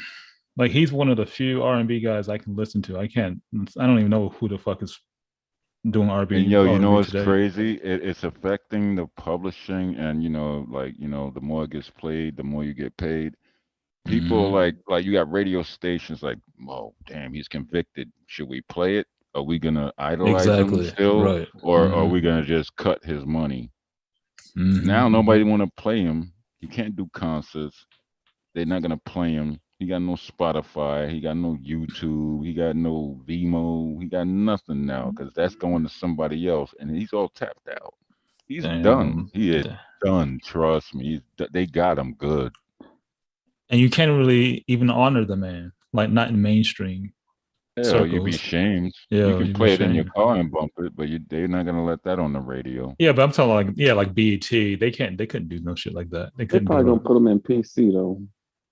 Nah, he's in Fed. He'd be all right for a little bit until somebody get mad. Dude, he's a fucking celebrity. He's gonna be in PC, man. Stop saying he's gonna be in general population. Like anybody can just walk up to this motherfucker. Dude, John Gotti was in PC and he still got fucked Dude, up. he's got 2 more fucking cases in Illinois and Minnesota. Why the fuck they gonna put him in general pop? Oh yeah, no, he's gonna get fucked up. Lord have mercy, man. Or extorted extremely. You just wanted to say something just to be heard, man. Nah, dog. You need to relax. He's gonna get extorted, or he's gonna get messed up bad. Extorted? He doesn't have anything though. He doesn't have any money, does he? Nope. He's singing, doing serenades, little clips for people for money, just so he can buy a commissary. That was posted just the other day. I showed that. So he ain't got no money coming in. And how could he? Look, I just saw that his net worth, right? Is that a negative $2 million? Oh shit, really? Wait, let me show y'all that shit. I'm not even lying. Wait, he's in the red. Shit, he's fucked up. Let me see. maybe I'm reading that wrong. Let me look this up. Let me show it to you. Negative 2 million. Yeah, that in the red, that is bad. Let me see where I got this. Might as well just throw your hands in the air and say, fuck it. Nobody getting nothing now. I'm in jail. Fuck it. Where R. Kelly Network. R. Kelly. Net. All right. Let's see what comes up. Boom, boom. What site is what it says? CelebrityNetwork.com. 1.9. No, Damn, I he see. low. 1.9, he low. Yeah, I see negative 2 million. I'm seeing that. Yeah, you do see it, don't you? Mm-hmm. Yeah, he's Negative, bad. yeah. It says negative 2 million. Yeah, R. he's Kelly's in the Network, red. negative 2 million. He's in $2 the million. red. He should be having Beyonce money. They say this is why. They say he owes nearly 1.9 million to the IRS alone. Oh, he's a dummy. All right. You got to pay the IRS. Typical. They say R. Kelly He might is as an well just- American singer, songwriter, actor, and record producer. R. Kelly's Shouldn't net worth is negative $2 million. Shouldn't have bought those Bentleys. At his peak, Kelly's net worth was easily in the tens of millions, Shouldn't have perhaps bought- as high as 100 million. Shouldn't In have bought April them Bentleys. 2020, Kelly revealed to a judge in making a case for being released from prison that he owes nearly $1.9 million to the IRS alone. Well, let's hope he got some good family members. Be like, yo, hold 5, hold 5, hold 10. Had R. Kelly never experienced any typical. legal problems, his net worth could easily be 50 to 100 million. Over the years, Kelly has reportedly paid tens of millions of dollars to allegedly settle dozens of lawsuits made by women who claim they were abused by the singer. Kelly reportedly lost a large portion of his net worth after divorcing Andrea Lee, his wife from 96 to 09, the most lucrative years of his career. Huh? I said she got out before all the money was gone. Hell yeah. In 2012, it was revealed that Kelly owed $5 million in unpaid taxes dating back 7 years. In 2013, he lost his Chicago home to foreclosure after he hadn't paid the mortgage since 2010. Remember when his wife, that's what she said. She said that he wasn't giving her child support and he wasn't paying the mortgage or not even giving her money for food. That's what she said. Okay. So he hadn't paid the mortgage since 2010. And this was, look, it took him 3 years to foreclose on his ass. In 2018, he was evicted from 2 Atlanta area homes after failing to pay more than $30,000 in back rent and fees. At one point in recent years, he was living in a rented townhouse in Chicago Trump Tower. So he been riding around, acting rich and shit, telling the woman he gonna give her $3K to suck his stinky penis. And then this nigga was broke. She should sue his ass too. If I sucked that dirty dick, I would be suing his ass.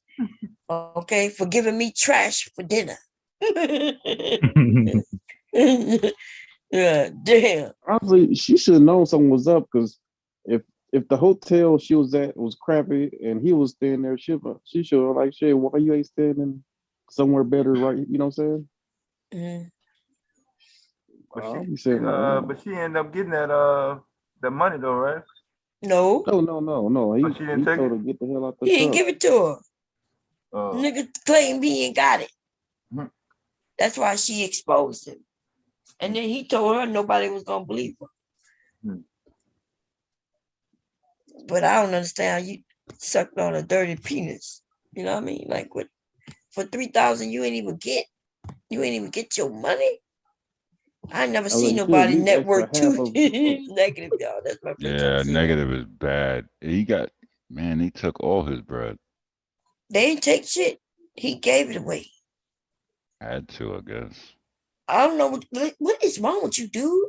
It didn't work though. Didn't work. What didn't work? Giving his bread away just to keep people quiet didn't work. Obviously. Yeah, it didn't work He got a because hot. you He know got why? he got Because a hot 30. eventually you run out of bread to pay Yes. people, Mm-hmm. and then they gonna tell on your ass. And now he got a hot 30. Bad. So the Minnesota case, that's a state case, but the Illinois case, that's a Fed case from that 2008. It's that obstruction of justice. Mm. No date set as of right now. Man, let me see. Yo, you know what's crazy, yo? How much can you bury a guy? You can bury him until they really bury. Believe it or not. He's gonna die in jail. So how much? He got nothing else. He's too negative, and you still gonna So put you more want charges? sympathy for him? You know Hell what? no, he's a weirdo. I already So know what are what's you gonna talking happen. about? You It's really just sound like you just want to support him, dude. no, I Why do don't you like a just say couple songs. what you really want to say? Because we hear You know you. what? You know what I really think? I think he's a sucker, a pedo, and a freaking weirdo. But now they're just going overboard. No, they They're probably going just He got a overboard. hot 30. You let him take his 30 and just chill. Leave him. Don't mention his name. Let him take that 30. Why? Now they're gonna try to give him 50. I'm asking you why. Why? I don't Why know. just let him chill? So I he don't wasn't say letting he them young doesn't girls deserve it. chill. Wait a No, minute, I through don't the say he doesn't years. deserve what he's getting. I'm not gonna say He that. deserved exactly what he's getting through these Yes, years. absolutely. But then what are you talking about? And since it's But not damn, you're gonna about your really kick family, him? He's it's not gonna make it out of the 30. so you just said if it was somebody, if it was your daughter, you'll kill the person. But then when there's nobody in your family, it's like let them chill. They should chill Yeah. out. Well, Ain't that something? he already got He already got what? convicted. Remember, you said you were gonna He kill. You already were gonna got give somebody a yo, dirt I nap. would drop him right now, but he Okay, so already got convicted. why? How many more do you want somebody to suffer than 30 years in the feds? Well, wait a minute. You want to kill the guy though, Right, you want Oh to kill yeah, I'll him when make he's it not even quick. gonna be He's gonna alive. do it to himself. He's gonna do it to himself. Watch. Give it 2 years. You see what I'm talking about, y'all? When it comes to certain people, Y'all trying to get him to do a logical answer, and it ain't gonna happen. Nah, That's what I'm not that laughing at. stupid. Y'all actually expect him to yeah, you use right. logic. We asking too much. We asking for too much. God damn. Yeah, I'm waiting for the next topic. That's what I'm waiting on. Because Okay, she responded. Oh, bro, do you know I wish this would have happened too? You remember that No, that, it happened to Willie Allen. His ass. you remember that French director that Yeah, did him too. Oh God, what's his name? Polanski, Roman Polanski. Polanski, Weinstein. Oh my gosh. Woody Allen, like But you heard what Weinstein did last week, huh? No, what happened? Weinstein had some whoppers. His lawyer came to see him and gave him some whoppers, you know, the candy whoppers, and he got caught with it, called contraband. So he got in trouble for that. Oh shit. So his ass getting in trouble. Whoppers. Goddamn whoppers. I kind of like the whoppers myself. No, I'm surprised he's not in Club Fed. I thought Yo, it you been a know nice who's little- next? Yo, you know who's next, and he's a white man? Quentin Tarantino. He's next up the bat. Why? What do you do? Oh, you'll see. Okay. Oh, you'll see. Nigga just say, okay, look what happened. And we like, what happened? So we can know. And you like, you will see. Oh man. You can't tell us? Because that's what this channel is about. We talking. You want us to see. It's foreshadowing. I'm just gonna say you'll see. Oh my God. Okay, here we go. Yeah, y'all. them chicks is after him next. Quentin Tarantino, he's next Oh up my the bat. God. Them chicks. There you see, here we go. Really not really fighting for my career here. I'm fighting for my rights And I'm fighting to have a relationship with my kids most of all, more than anything. I want a relationship with my kids because I've missed a lot of years of their life. That's your fault. Why you think he missed all them years of his life when he been free all them years? You been fucking with them kids? Yeah, because Fucking them hoes. he really want to be in their life. And this is what, some of these daddies say. Like, I wasn't in your life, it's your mama's fault. So, anyway. They love me. I love them. And they want a relationship with you. I bet you they do. Yeah. He said, I bet you they do. So he don't even know. Because the wife, ex-wife said that he didn't never want to be around them kids. He didn't even want to pay her child support. He didn't care if they ate or not. That's what she said. Yo, she set him up good. She got a whole notebook of notes to get at him at, like bullets. Oh, that's He called wasn't setting him prepared. up? No, he wasn't prepared. Look at it. Look at his posture in that freeze frame. That's He's because already he's- nervous. He's Yeah, nervous because he right know there. he lies. Because he knows he's guilty. Yeah, something like that. I don't know. His body language is off, and she's looking down like, "Let me get this nigga." What's the setup though? What is she setting him up to do? Those questions, the bombardment. He is sitting down with an interviewer to be interviewed. It's not like she caught him outside. No, but she's a pro. She got him. She got him. And- Didn't he stand up on this and start freaking out and crying? And Well, I breaking guess down? we'll see it, but the All right. bullshit that you making it seem like she trying to set him up. All right, she- let's watch it through. I think he freaks out on this one because she got him. She Well, got we him real know good. he freaks out, but that ain't got nothing to do with her. No, She's she's not a pro. freaking out. Nah, she just knew how to So she strategically asked him tweak regular him. goddamn questions, Those and wasn't that's regular. a setup. And you keep talking about she's a No. pro. Yes, No, yeah, she she's is a pro. She did her research and she knew how to tweak him and trigger him and watch him Oh, freak out. she I knew how think. to trigger him. Okay. Yeah, she's Oh good. my God. Bro, these are Fair use. basic ass I can't questions. lie, I'm sorry. y'all. Go ahead. I came up. I dropped down, but I came up because how long? I was wondering how long some dude been up. Yeah, I'm Yeah, still it's here. driving me crazy, huh? Y'all can tell. How long he been up? Too long. Goddamn it. Okay, wow. no, I came up to watch the festivities because I already know how this gonna go. So, yeah. My head been Is hurting that me for Just like Jay? 10 minutes. Yes, Just this Jay, is I just was- Jay. Yeah, I was gonna send you that spiral gyro. I'll hit you up in the back end. I seen one on eBay. All right, cool. Mhm.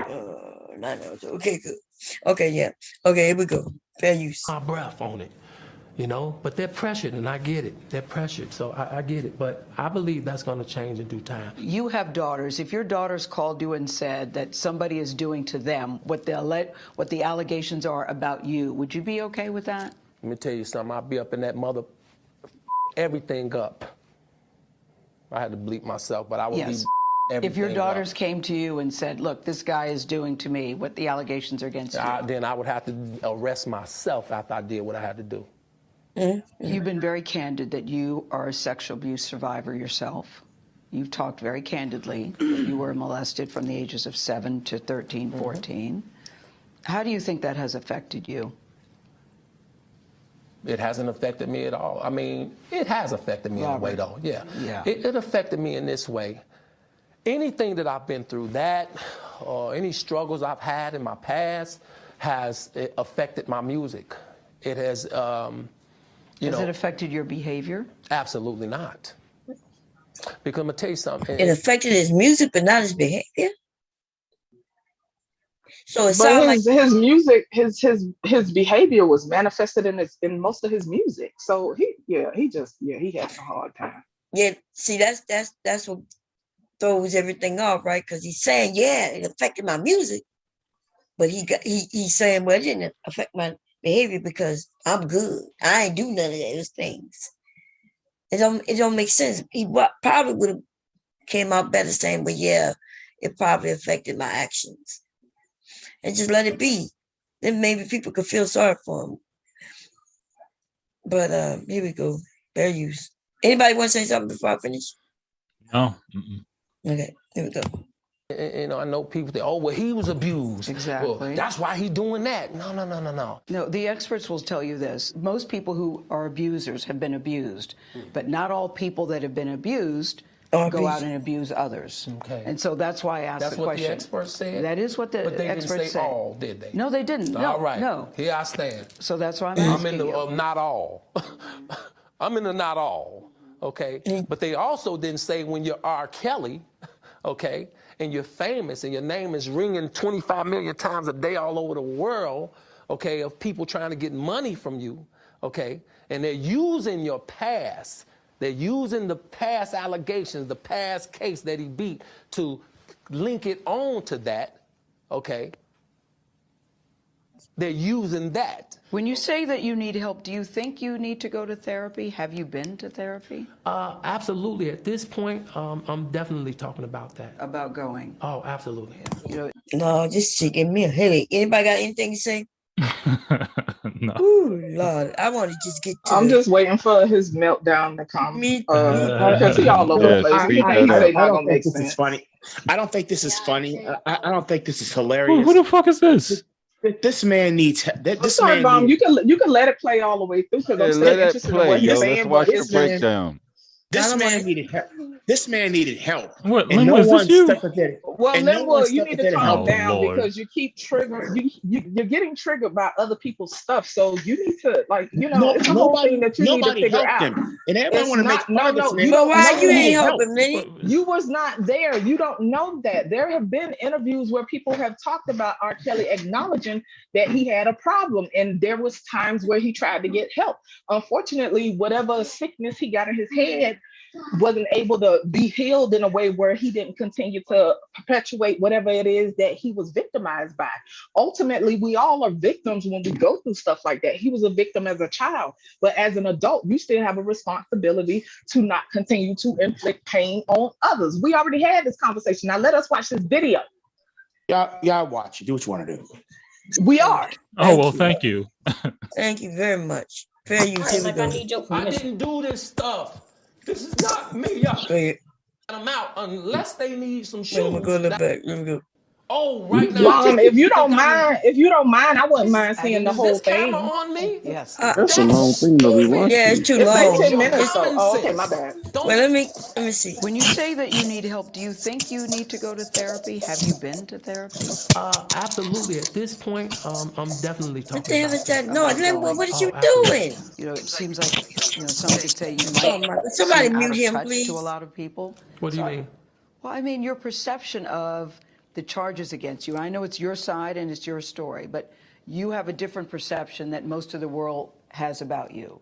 No, People I have a think that truth. People have perception. People have their perception. I have truth. Do you think you're invincible? Oh, absolutely not. I just think I'm human. Your relationship with them. I love them, and it's like they're my girlfriends. It's like, we have a relationship. It's real. And I know guys, I've known guys all my life to have 5 or 6 women, okay? So don't go there on me, okay? Because that's the truth. The fact that they're much younger than you. I don't look at much younger than me. I just look at legal. I just look at you're you, I'm me. Now, I don't know if you're married. I don't know. I don't know if you had a relationship. I don't know what I don't know. But one might be older than the other. One might be younger than the other, okay? So I just look at legal, okay? There are older men that like younger women. Is that There you? are younger women that like older men. Are you an older man that likes younger women? I'm an older man that love all women. Let me go get it, y'all. For those, Damn. let me go grab it. Yeah, I like my grandmother, but you I don't felt do the that. passion when he said that. I love all women. Like Bomb is yeah. precise. She's gonna pick this apart. Bomb gonna pick this Yeah. one apart. Because Bomb know her music too, so This we're is gonna the connect trashing all this stuff together. This is the trashing of the black man. There you go, trashing. Linwood, shut the fuck up now. Fuck you. He been getting on your nerve. Uh-oh. Shit. Here we go, y'all. Y'all ready for it? Sometimes you gotta laugh at shit because it's just they damn traumatized. Okay, we're gonna need you.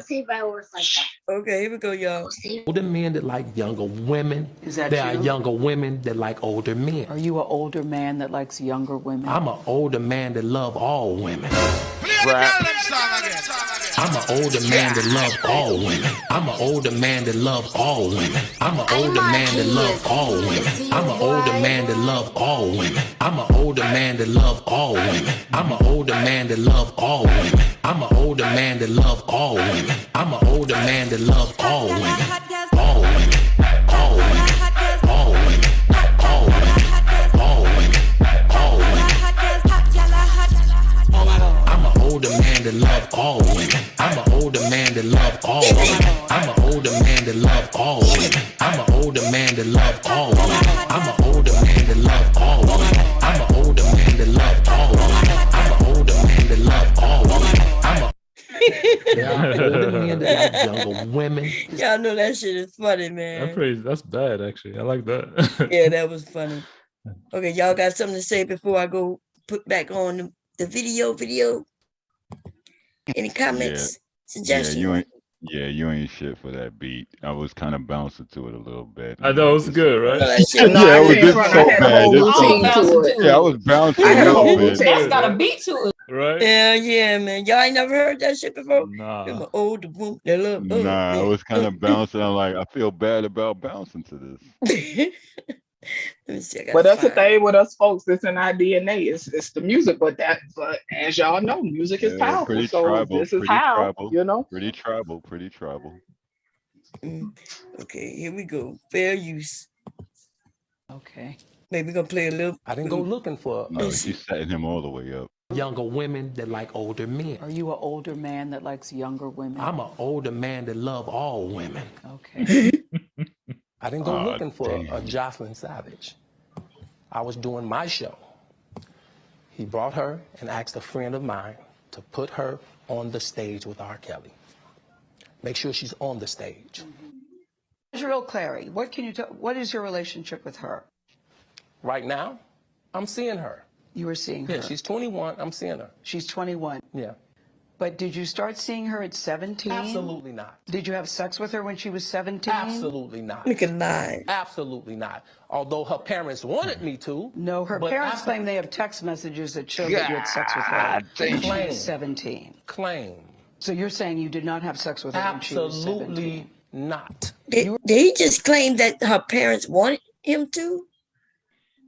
He's just he babbling. really did. That's why I say it's He interesting really to watch did. because he's just rambling and babbling. Yeah, Now he it's a got whole nother set up. story with with her family though. But it's just so much with this whole thing. But it's a whole story with that. So I guess if you ever decide to do research, that's a whole other situation. I know about it. Go ahead. Yo, was this included in the testimonial or in the court case? Because he already snitched on himself with this one. She set him up, but she was good at it. She's a pro. She had She a set him notebook and all up. that. No, But- she but just you- had questions he couldn't handle. Well, wait a He's got minute. A emotional. setup means that somebody is setting you up. Are you saying that she set him up to get him to trick him into saying things that's not true, or is she saying what? I think that's a very intelligent woman, and she know he's in an emotional state, and she had a notebook and a list of questions to make him get to that. Isn't that state. what interviewers that's a do? job. That's a Yeah, job. but not no. She was in. That's not an interview. That's an interrogation. Oh my God. Huh? He didn't say that was interrogation, but I'm glad that you think of it that way. Okay, fair use. Here we go. You are with two women right now. You love them. They say they love you. What kind of love is it that keeps these young women away from their families? Their families are saying. These. I'm talking right now about Jocelyn Because you and know, Azrael. I'm going to answer your question. What kind of love father? is that? What kind of father? What kind of mother will sell their daughter to a man? He just said that he Well, just you bought. just snitched on yourself. He sure did. He just said that he bought them women. Y'all hear this shit? And y'all wonder why he got 30 years? Listen to him. Oh man. Am I wrong, Martin? Are we wrong, Martin? No, he just pretty much admitted it right then and there. Yes. He's like, but he want to blame them. So by blaming them, he don't understand that what he just did is say, yes, I bought them. What kind of mother and father would sell them? See, you know where he get this from? Men here on YouTube and the internet. asking what about the parents? Why the parents not getting charged? Essentially, that's what he just said. Why are you coming after me? Go after them. They sold their daughter to me. Well, this That's goes what back a ways because I remember Flex Alexander, who he played Michael Jackson for a bit, and in an interview, this was like during the whole trial and everything, and Michael Jackson was really feeling that heat, and he was like an avid defender of Michael's. And then like one interviewer asked him, well, how would you feel if your daughter or your son who was underage was victimized like that? And his response was, well, what kind of parent would put their daughters in that situation to begin with? Like I would never, what did he say? He said, I would never have another person babysit. It was about babysitting. He said, well, would you trust someone to babysit your children? He said, no, I would never trust anyone to babysit my children to begin with. So they're at fault for allowing that to begin with. So that whole thing just kind of goes as far back. It probably goes further than that, really. Yeah. Yeah. Okay, anybody got something to say before I finish? Okay, here we go. Fair use. Who did that? How come it was okay for me to see them until they wasn't getting no money from it? Why would you take your daughter? If I were going to take my daughter and she's 19 years old to a 49-year-old icon, whatever, celebrity or R. Kelly concert or whoever it is, I'm not going to put her on the stage and leave her. I'm going to take her to the concert. Their father is more into my music and know about my music than they do. You're saying the parents handed their daughters, Azurel and Jocelyn, over to you? Is that what you're saying to us? Absolutely. Are the cameras still going? Yes. Absolutely.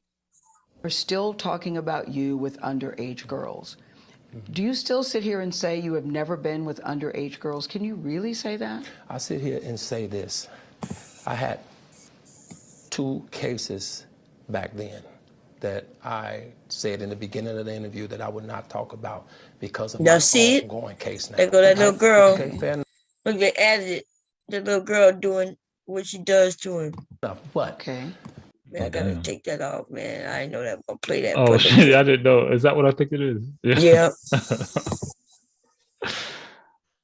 Fair. It's not fair to nobody. When you beat your case, you beat your case. But I'm not talking about the one case in which you were acquitted. I'm talking about the other cases where women have come forward and said, R. Kelly had sex with me when I was under the age of 18. R. Kelly was abusive to me emotionally and physically and verbally. Okay. R. Kelly took me in a black room where unspeakable things happened. This is what they're saying about you. Not true. These aren't old rumors. Not true. Whether they're old rumors, new rumors, Why would they say future this rumors, about you? Not true.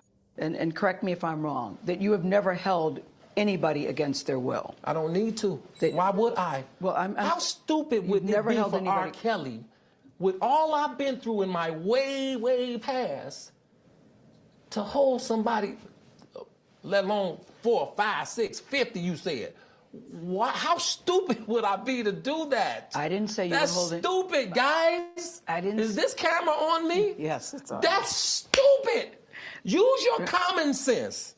Don't forget the blogs. Forget how you feel about me. Hate me if you want to, love me if you want, but just use your common sense. How stupid would it be for me to, with my crazy past and what I've been through, right now I just think I need to be a monster and hold girls against their will, chain them up in my basement and don't let them eat and don't let them out unless they need some shoes down the street from their uncle. Robert, Stop it. Y'all quit playing. Quit playing. Robert. I didn't do this stuff. Robert. I didn't do this stuff. This is not me, y'all. I'm fighting for my life. Y'all killing me with this shit. I gave y'all 30 years of my career. Robert. 30 years of my career. Y'all trying to kill me. You're killing me, man. This is not about music.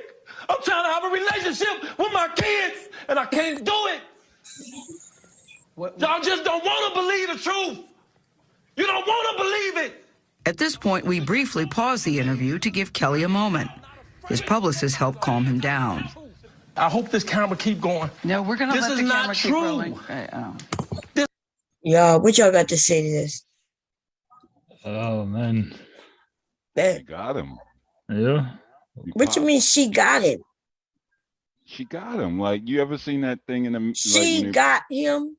Yeah, So she asked him a that was question and surgical. that got him. Yeah, he's emotionally messed up. She What got that got him. to do with her though?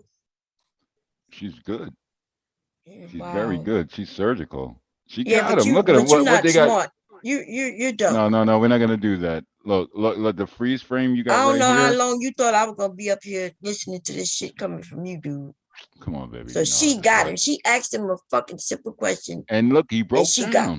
Yeah, but what that got to do with her? What She's good at does her craft. him breaking down got to do with her? The question she asked. She asked a fucking basic question and he was emotional already. Whatever ones that she Dude, asked, you it don't make got no him. motherfucking sense. Really? Look, no, that needs Shut to make the whole sense. fuck That up. picture. They got him wiping So tears. she could have said, well, what is your name? And he broke down and you would have been like, she got him. See, Look, she got him.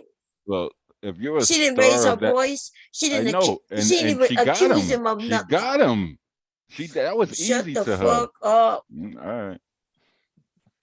Wow. Okay. Anybody else? Cause this shit, he getting on my nerve.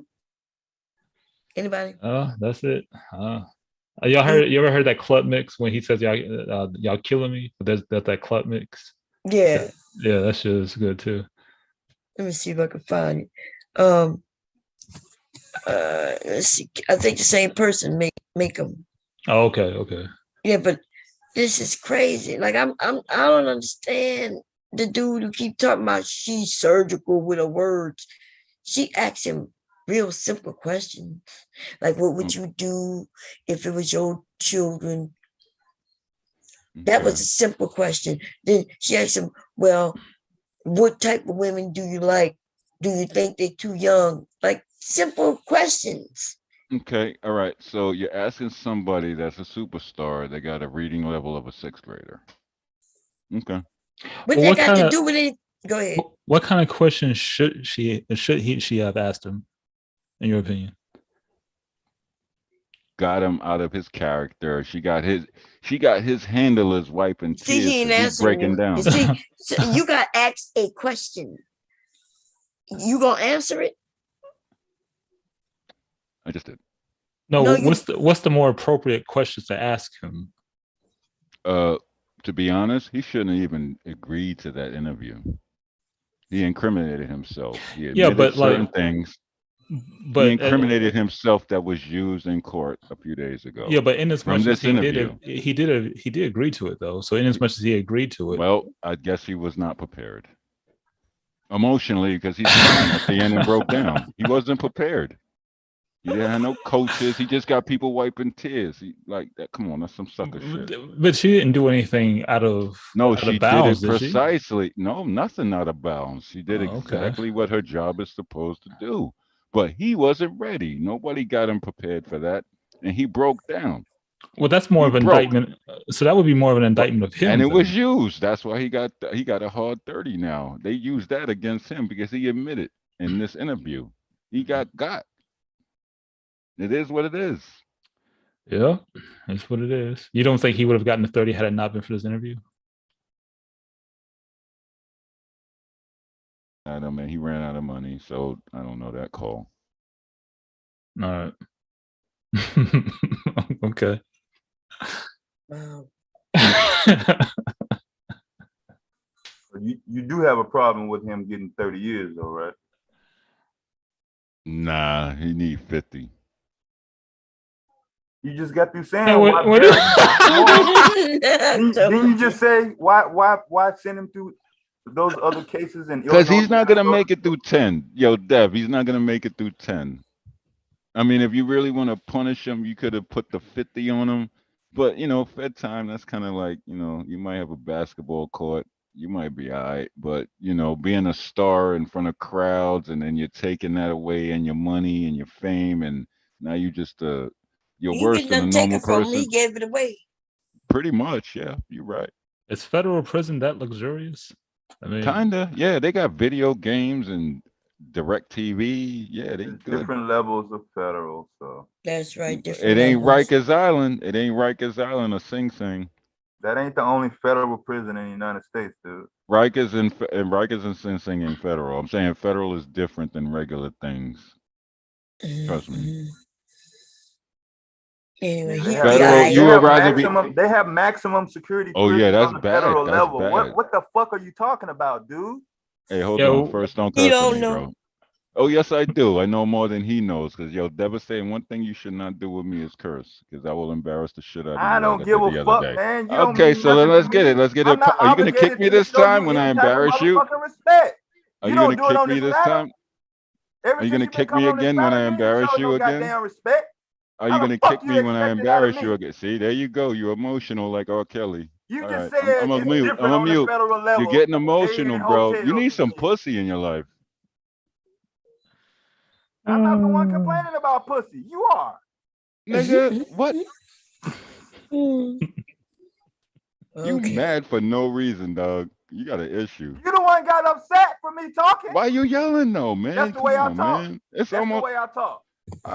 Would you talk to me like You that don't in stop person talking. though? Would You you don't talk to me allow like other that? people on the All panel right, man. I'm to gonna leave you complete their alone right now because sentences you'll just or kick their me. You'll just expressions kick when me. they're I get talking. it. I get it. You butt in and then you keep going. You You want me don't to make get a you point. again, bro? You want me to get you again? No, I'm not Count the to one three and it will upset. happen very I'm fast. not the Count to one three, upset. it'll I'm just happen quick. speaking loud. Are That's you gonna all. kick me or are you gonna let me get you? Are Count you to three, it afraid will of happen being quick. kicked off this panel for doing stupid shit? What is Are stupid for you voicing my frightened of opinion? that? So I'm being censored. Cool. I'll shut up. How are you being censored and you study talking? Because you're fucking yelling and you got fucking power and you know I'll Don't you do fucking the bury same you in. shit? No, shut the fuck up. I'll bury you intellectually and you know that. That's why you kicked You me. cannot bury me intellectually. What? You have All not right, so shown let's no get into intellect it then, brother. whatsoever Let's get on into this it. Let's see panel. how far you can go. Let's see Oh how far you can Lord. last. All right, Anyway. you know what? All right, Bomb, I'm gonna shut up Definitely because ain't this gonna do guy that. ain't worth it. He's a dummy. Low IQ idiot. Lord have mercy. You want a cookie? Yeah. Wow. Well, there's never been a singer no that has breathing. ever No. received that that sentence like he has there? There's never been anyone like that Yeah, in you just history. got through saying why send him through some more trials? Why bury him some more? Isn't he enough punishment for 30 years? Now he's flipping and saying, oh no, he should have got 50. So I just showed your hypocrisy and how you flip-flop your expressions. That's all I did. That ain't got nothing to do with being threatening or kicking you off the panel or getting Are you triggered. apologizing now and realizing your faults yet? And you said that federal prisons are like you hotels. apologizing Like and no such thing as realizing your own maximum faults prison. yet? And then you named 2 federal prisons out of all the goddamn federal prisons across the United Dude, States. Like you're come the only on, bro. one You available. nitpicking, bro. You being a bitch. You're really being a bitch. Seriously. Like, You want relax. another It's cookie? not that serious. You want another cookie though? Nothing from you, dude. Oh, okay.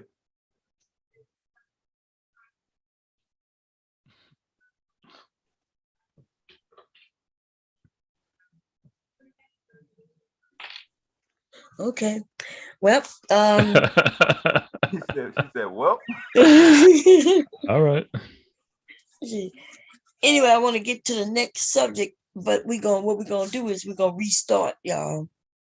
Okay, because the next subject is talking about yesterday's topic.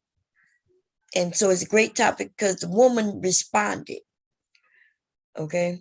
And so Silent gave me the link, but I'm gonna click on before I leave so I can have it. Because it's gonna be because she she responded to what everybody was saying about her. And we get to see her. Okay. Yep. Yeah, we're gonna get to see her, y'all. So we're gonna be right back. What am I call it? Let's see. Part 2 of yesterday, or are you gonna just It was kind of a long title yesterday. Yeah, this one gonna be a just like open panel, but I'm gonna mention her. Yeah. Because we already like 10 hours in, so I figure this one gonna be a little longer than 2 hours. charisma, but he hadn't really And so been tempered by it looked like the video is 1 minute hard, stressful 36 things. 1 minute 36 The seconds. inevitable stuff that's going to get What is that noise? What the hell? Is that me? Uh-oh. Is that me? Okay. Anyway, so y'all, we coming right back. Okay. And am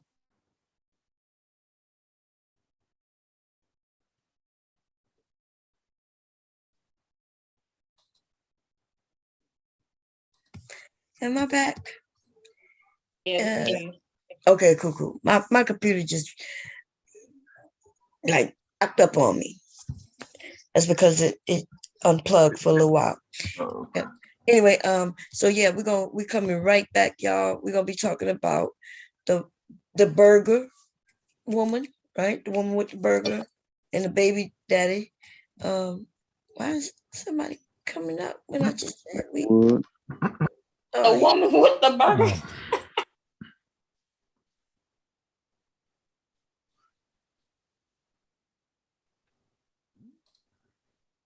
It's saying my battery's low. Am I back? Yeah, Yeah, back. you may want to go ahead and charge your stuff because you keep going in and out. Oh yeah. Okay, here we go. Is it charging? No, it's not. Yeah, it is. Okay, cool. So we be right back. Yeah, the woman with the burger. What was the one with the burger and the little boy who wanted the man to pay for all the kids? That story. Mm-hmm. Yeah. Okay, y'all. So we be back. Everybody up here, y'all gonna have to come back because I wish there's a way, but I could end it without. They're shutting it down. Fair use, y'all. They're shutting it down. This nigga crazy. Hey, Lane, what the hell is your problem, man? What happened to you? They're shutting it down, folks. He didn't take his You can't medicine play today. that. You can't play it. Cease and desist. Property of CBS. I had no idea what it is he talking Oh, he about. talking about the R. Kelly stuff, about them shutting down the people playing that video. Oh, okay. Well, why is he saying that? They ain't shut me down. What is he talking about? He didn't take his medicine today. It's okay. Okay. Yeah, we're gonna have to wait for you to open up the chat to put the link back in, I guess, right? Yeah, I'm trying to see if there's another way of doing it. Hey, Bomb, I'll be back in 10. Okay. Okay. All right. He's going back, y'all. This is what happens when you start making fun of the black man. Karma strikes. Mom, get rid of him. What the hell is he talking about? Uh-oh. Yeah, you don't have no way of sending out the new link because you haven't created the. Yeah, no, I was seeing if I can stop it and restart it without stopping the Zoom. Karma's coming. TikTok. Okay. TikTok. Karma's coming. Shut the fuck up. This nigga crazy. This nigga about to be on the list of a second person banned from the area. And nigga, if you don't like being over here, what you doing? You about to be on cyber level pretty soon. And what's weird is he acting like we over here talking about black men in general. We are talking about a man who got convicted of committing horrendous crimes. We're not over here talking about black men. You wouldn't want to talk about black women as a whole. All these black bitches. Yo. So don't come over here making up shit. Yo, Cherry.